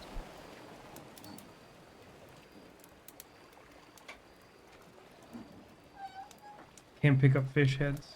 The lighthouse on that island must guide the ships into the harbor. Also can't do anything with this conspicuous, like, engine doohickey.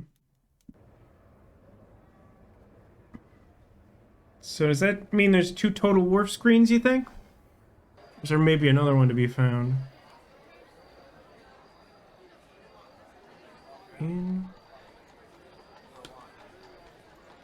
That's where I came from? Okay, looks like 2. So I have a letter for the petrol company. I could try to turn that in. Luckily, I had no control over this scene, so I couldn't try to turn that letter in now. Boy, this room runs like garbage. Look at all that trash. Hello? Okay. A letter from Cormac.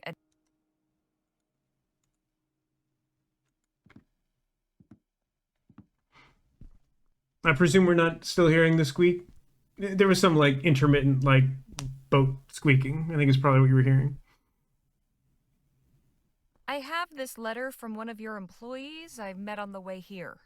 Thank you for delivering it. Here's 5 crowns for your trouble. It's clear that money is a concern in this city, which doesn't surprise me.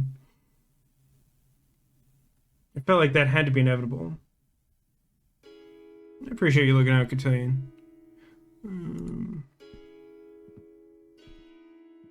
Quite a view you've got.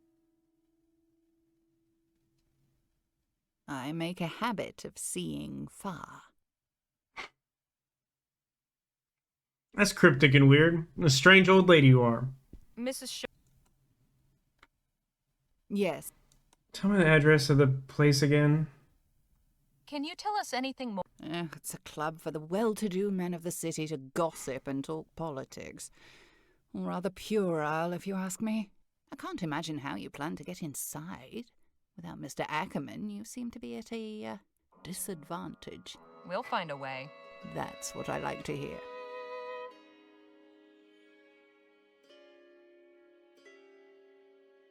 If we're going to be working for you, I'd like to know some more about you.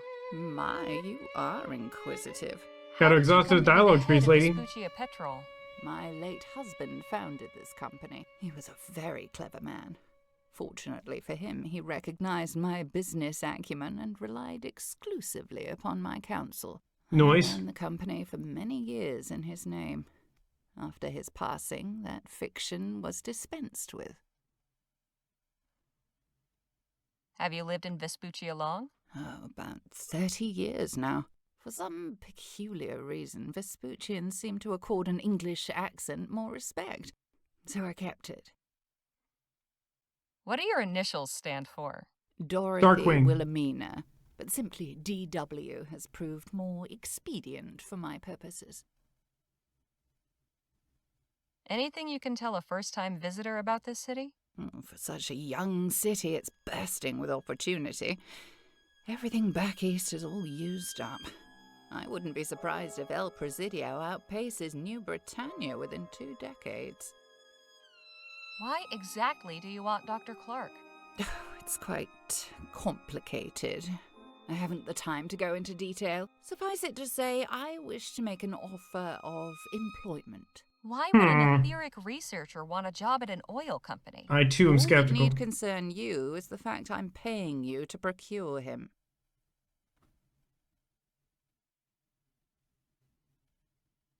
I assume the question, why did you hire Jake, is like, why did you select Jake as the person you hired, rather than asking a seemingly redundant question of what purpose was Jake hired for. What made you decide to hire Jake, of all people, for this job? Yeah, to phrase it that way because it was ambiguous. As a capable agent. His intervention in the Boakes affair, for instance. I needed a man found and brought in discreetly, and Mr. Ackerman was already in Rosewater, where the trail began. It seemed auspicious at the time. Alas, we all make mistakes. I think that's all. Thanks. Very good. Boy, I do wish I had been paying more attention when she gave me the address of the Jolly Good Club. Maybe I can ask one of my friends to recall it or something, but I should do it in a room that isn't this terrible place that keeps wanting to crash the game or something. Hello? Bueller? What the heck just happened there? Just got it, El Presidio. I mean, is, like, I assume El Presidio is supposed to be San Francisco. That's been my functioning understanding. Can you translate the joke for me, a humble idiot? Like, I know that they've played around with the names in the alternate history, but, like, I don't track all of them, to be honest.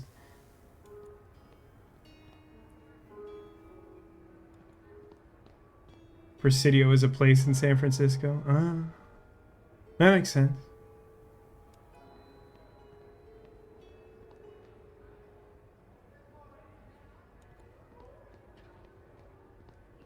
What do you think the repair kit does?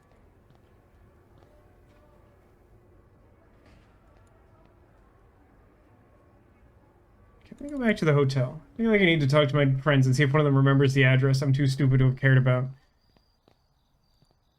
Hey. Yes, How's it feel to be back here? hard to say. I'm glad to be back, but I'm also reminded why I left. Kind of an odd feeling.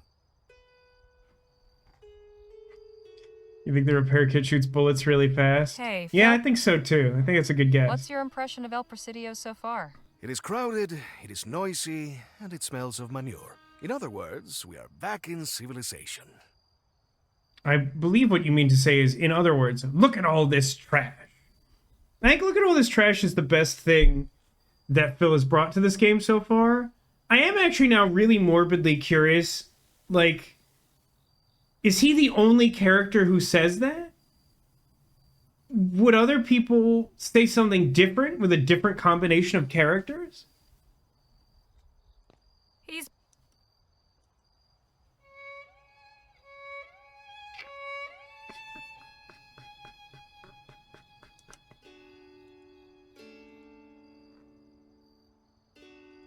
Why do I still have that garbage? February, Clark, I have a... You will be... It's signed. P.S. Don't want to have that either.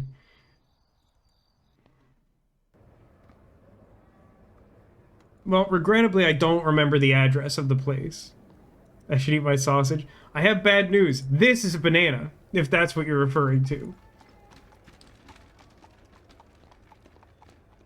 It's a cursed red banana.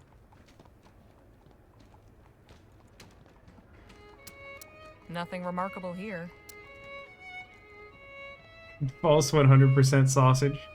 Is that made by the same company that makes 100% juice apple? Remarkable.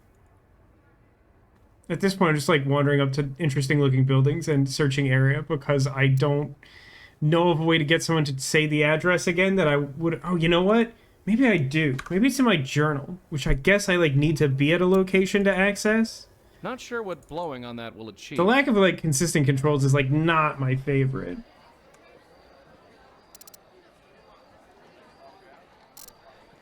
I'm just using the wrong controls, huh? That's what we're doing here. El Presidio.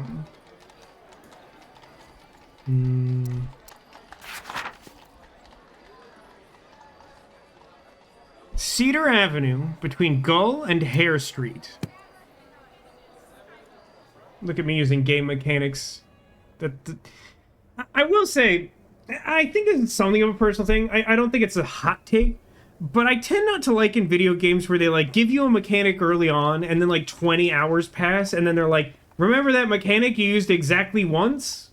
And like assume that that isn't interpreted as a joke, that like I should actually do that.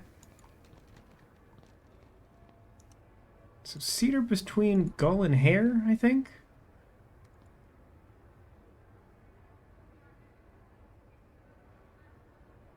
Well, it seems like I'm close.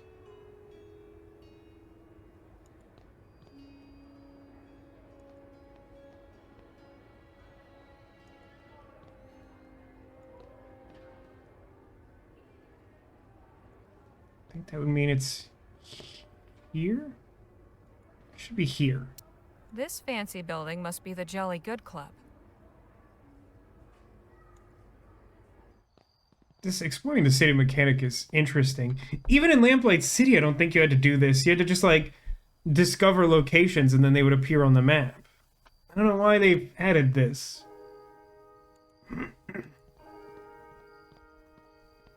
Solid oak for keeping people out.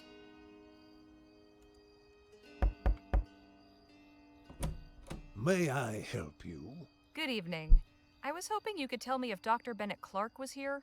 I'm afraid, madam, that I'm unable to provide information of that sort. Don't suppose I could come inside and look?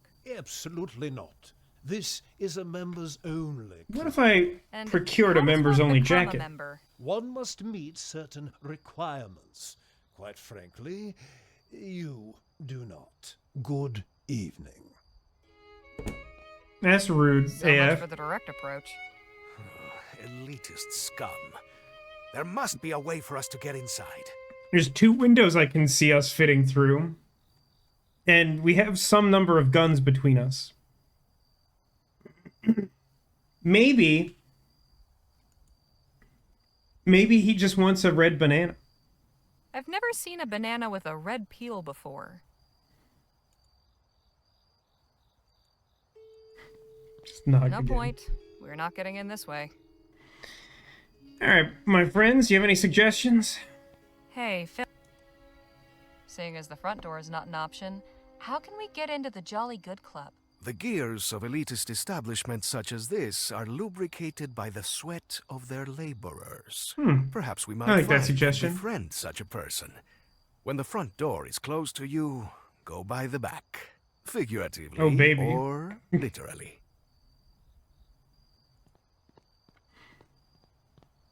Hey, Danny? Yes, Harley.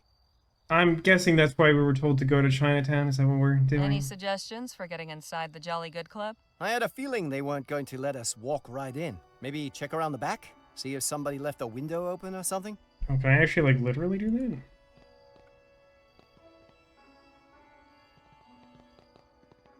That's a lot more What's going on straightforward than I back was here? expecting, to be honest. Establishments like this run on the sweat of the oppressed. Workers see much and are themselves overlooked. Perhaps one of these people might be able to help us. Hello, chef. Hello, sir. I'm sorry I can't talk. I'm busy preparing dinner. Amigo, surely you can spare a moment. Hey, compadre, I didn't see you there. Wait, I've seen your face before. General Marquez? In the flesh. General, it's an honor. What brings you to El Presidio? My companions and I are searching for someone. We tracked him to this club. I see. I would love to help you, but I don't know any of the members by name. How long have you worked here? Nearly 10 years. 10 years? Maybe we do. Maybe After we're such picture them. long, loyal service, I hope they compensate you well. Why Savage. would they do that? Well, my pay is the same as the day I first set foot here. Ah, my friend, please tell me a major Vespuccian city such as this one has a labor union to advocate for its workers. You know that's Oh, wrong. I'm sure there must be one. Doesn't do anything for me, though. Outrageous. This must change. We will find this union and we will get you a membership. We will? Damn right we will.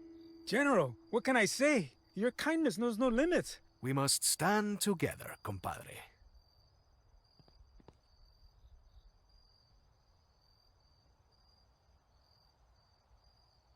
Hey, keep that away from the food. Don't want to mess up my blade. Little shot up 2 points in my book. I mean, I'm glad he's looking out. At the same time, we do have other concerns. I don't know, man. Excuse me, ma'am? What you want? I was hoping to ask you some questions. No English, sorry. Danny, think you might help me out here? 你好，女士。 Oh, hello, young man. I didn't realize you were friends with this woman. Did you Implied want this is something? being translated. Do you work at this club? I wash all the bedding and linens. Why do you ask? We're trying to get inside. Good luck. This club is for rich white men only. We don't want to join. We just need a quick look around. Ah, well, now that's different. I suppose I could help you with that. Sneak you in through the employee door. But first, I will ask you a small thing. In no way does this surprise me. I have a contract with some people, and I'd like to get out of it. What sort of people? You don't live here, do you? I used to when I was younger. Then you know exactly what kind of people I mean. Right. I'm not sure what we can do, but we could try. Who's your contract with? The Society of Open Arms. And what's your name? Mei Hui. Okay. I'll see what we can do. Thank you, young man. Good luck. Well? She can help us, but we need to do her a favor first. We need to get to Chinatown. I'll explain everything on the way. So I'm pretty sure that the way this alleyway works is that there is a quest for each one of the potential characters that you can have with you at this point. So I assume this, like, I don't know, unconscious, unhoused guy is someone Nadine can help. Maybe he's got like a medical condition. Excuse me, sir, are you all... Oh god, that smell! Sorry. I mean... Whatever the devil it is, I've got it bad. Save yourself and steer clear. It's called power diarrhea. Just leave me be. Yeah, he probably needs like medical help that we can't do, so the game just doesn't even make it a viable option. Interesting. Okay. Weird that we're like suddenly trying to do like branching stuff again instead of like shoving us on the rails. It feels like it would take a lot of work to do this union thing. I'm not saying it's not worth it. I just mean like in the scope of the adventure game, it feels like it's beyond the scope of this adventure.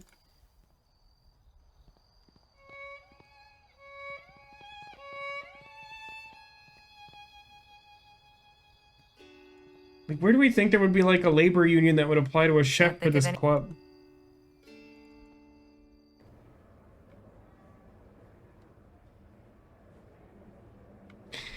Here's kind of a grim question. Do you think that if we didn't have the Chinese character with us, that they would tell us where Chinatown is? I could honestly see that going either way.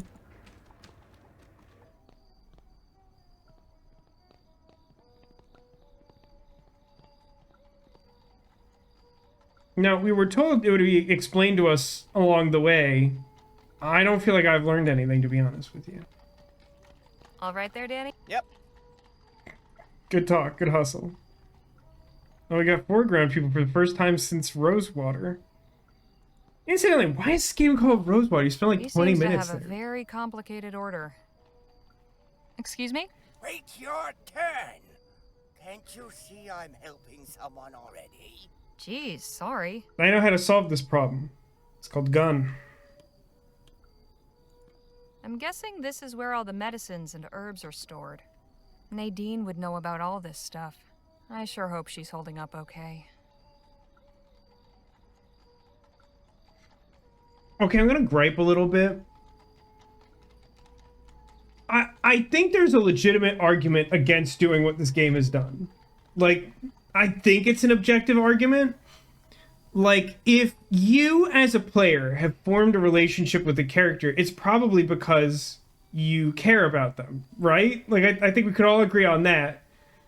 So, like, for the game to decide that the character you most care about should no longer, like, accompany you, I think, like, inherently makes you less interested in the game and, like, also cuts you off from, like, having interactions that might be like specifically related to what you want to do. It's another instance, which was like coming up more at the start of the game, of like being forced to make a choice with no like not exactly no information, but like you have to make an uninformed choice of like there are consequences to the decision of making friends with someone, and they're like extremely not obvious. I don't know that I agree with doing this. Can't think of anything to add. Like, it's a bummer that they're like, hey, it sure would be cool if Nadine was here. I'm like, I agree. Whose fault is that? I would argue it's y'all's fault. People who made that weird decision. Yeah, what is it?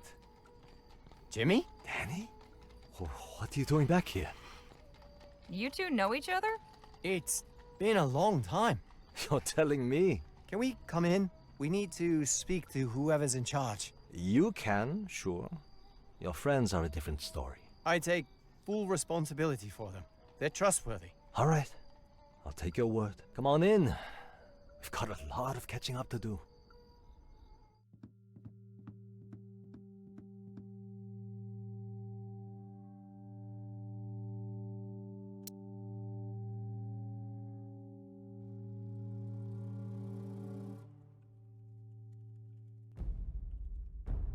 Pretty sure this is what I'm going to call this stream when I upload it, by the way.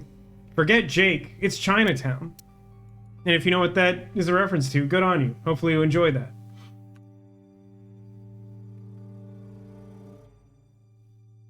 How we doing? Feel like we're okay? Let me see if this breaks anything. I think this is fine to do.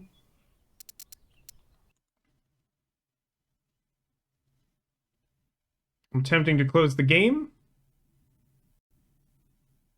I think we're largely fine. I think that's a negligible amount of desync, if any. Yeah, minor seems, but I don't know. It doesn't even look like it's necessarily going to warrant, like, editing or whatever. There was something I wanted to do today. I'm wrapping up a touch early. One, because I think if we get started on this Chinatown thing, it's probably going to be, like, involved. It's probably going to, like,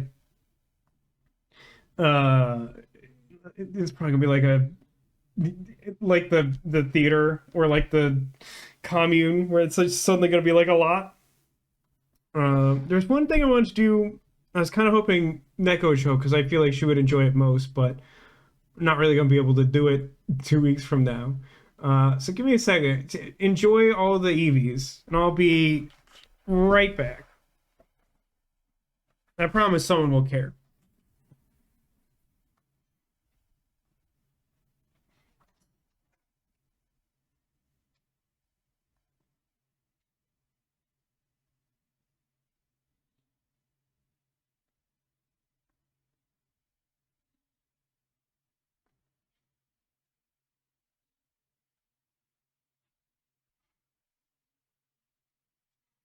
Needs more EVs. I don't disagree. I should, but I don't. Actually, let me close the door. So, I don't know. Am I getting up? So I read about these online. Normally, the themed donuts are a Halloween thing because they're reliable. They do them every year. They make it more difficult to get them every year, and they're not always super impressive, but it's become a staple of the special Halloween stream that happens every year. It's one of the fixtures of the channel. But these were really cute this year. Krispy Kreme made Easter donuts. This one's very good. It's a bunny. Did you look up what number Pokemon Eevee is? Why did you do 133? I didn't think you would know that. You did. I'm impressed. That's very good. And check this out. They made like a pastel sprinkled grass bouncing rabbit donut. You can see its little bounce trajectory. It's very clever and good. And there's probably at least a third type, but these just came from the local grocery store, and they usually don't have all of the seasonal varieties. So the other ones in here are like a plain glazed donut. And admittedly, I appreciate that they did like pastel sprinkles. Like that's a nice touch. Like normally the sprinkled donut's just like regular sprinkles, but they like did Easter colors. I agree, it's very cute.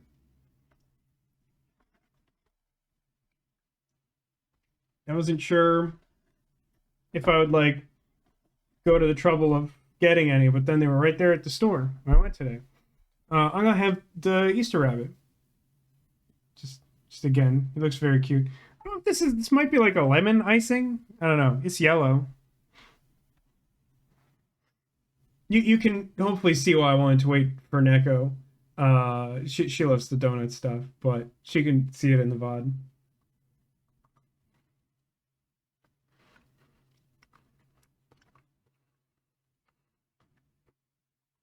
Easter's your favorite aesthetic holiday. It's a good choice. It's a very happy color palette. I didn't get any of the... I think this is supposed to be the same marshmallow filling that the Marshmallow Man had from last Halloween.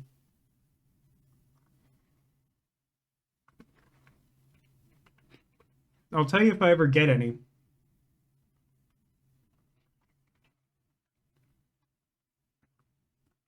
It looks like it's real light on it. That's fine, though.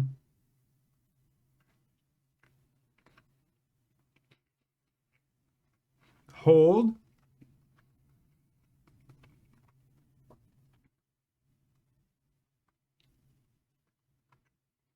There it finally is.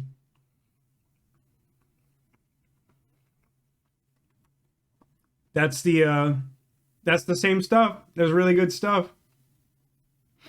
If you are a regular and you've seen all the Halloween streams, you would know that my favorite one to date is the Marshmallow Man.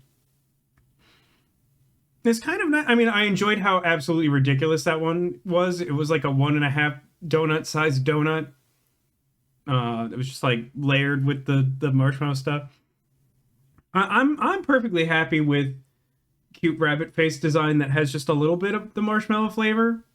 I was thinking about this earlier today. That, like, honestly, I'm pretty happy with just like pastel sprinkles on a donut and calling it an Easter donut.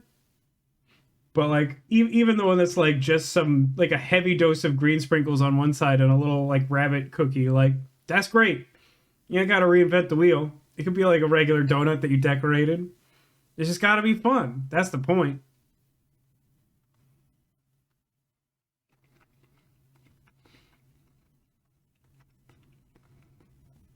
You don't know if that's good for waistline or bad for flavor. ¿Por qué no los dos? See, here you can finally see a small quantity of marshmallow present. It's fine, though. I'm happy with that.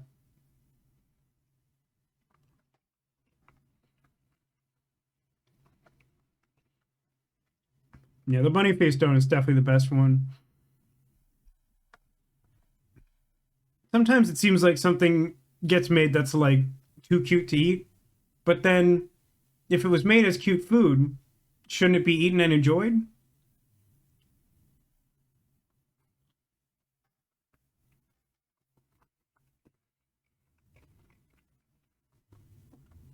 That's a good donut. Probably would have been nice. It didn't necessarily need more overall marshmallow. Probably would have been nice if it was spread out more evenly, though. I'll say that.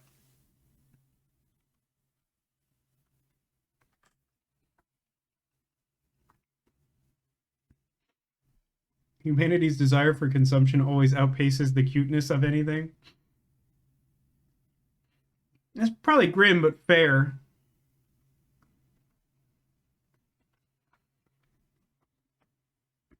Anyway, the rest of these are all pretty basic donuts. I didn't plan to eat more than one, but just saying, I don't think you would get anything particular out of an evaluation of those donuts. The rabbit face one seemed important, though.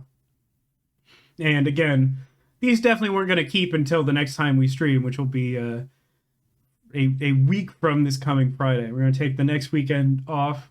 I want to spend some... There's a couple things my family talked about doing that we haven't been able to make time for. We've been busy doing other stuff, and that's been great, but it'll be nice to catch up on that and just, like, cross that off the list.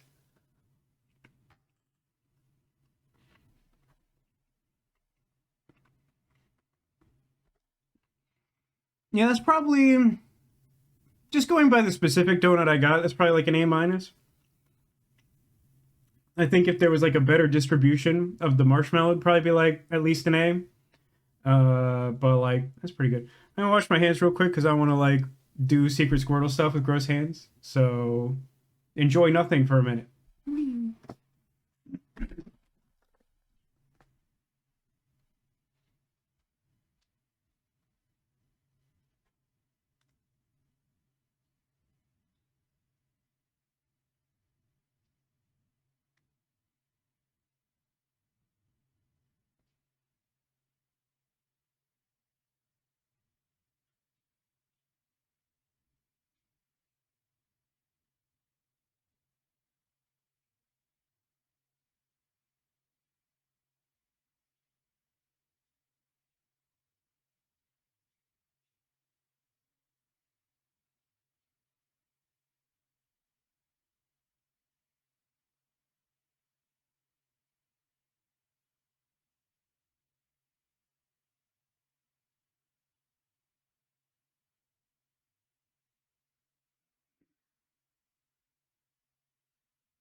Yeah, even cute donuts are sticky, it turns out.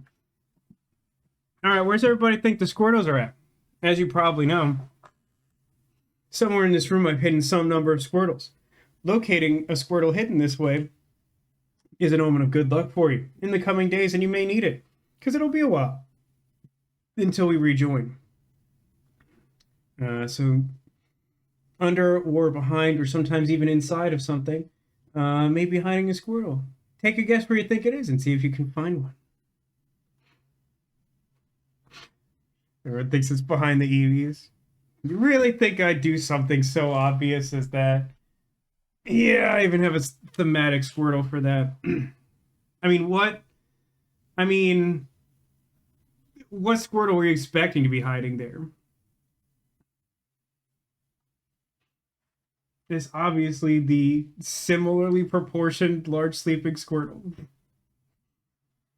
It probably won't surprise you to learn that the theme was we are celebrating the arrival of Vaporeon, and there are Squirtles behind literally everything. So, congrats. Whatever you guessed, you were right. I promise. I'm not gonna get up and reveal everything. Pretty sure I can see Squirtle from behind that ice cream that shouldn't be there. Well, shouldn't be visible. Thanks everyone for watching. I hope you're enjoying this. I will say that basically starting with the commune segment, I do feel like this game has taken kind of a sharp decline. It's not that the game is like suddenly bad, but like it went from having like an untold amount of potential to like sort of the opposite of that, of like having less potential than it had already like realized or something. Yeah, it's closer to disappointing. I think disappointing is fair to say, because it's like what we have isn't actively bad, but I think there's a more pronounced sense of frustration because of how much good there's been and how it feels like it's been squandered to some extent. Like, we had so much going for us. It's like, why couldn't we just do a little more to be like a little more clever with some of these things, to like let the players' choices matter more often, or like stop giving choices. Like, we've seen definitely an increase in the number of times where it's like, you know, how would you respond to this? And like you say something that feels sensible, and then the other characters like literally like override you. Like you're trying to like not give information, and then they're like, we came from Rosewater and are guilty of crimes. And it's like, why would you say that? Like, why would you say that? Anyway, I will be interested to see how this plays out. I'm definitely also frustrated with the fact that they take away whoever your favorite character is. It just feels like a really weird way to behave. But we'll see how that plays out in the scheme of things. In the meantime, I hope you all enjoy your Easter weekend, and I wish you the best of luck with everything between now and our next stream installment. Thanks for being here. Thanks for being you, and I hope to see you all again soon. Until I do, take care of yourselves, and remember that you are clawsome.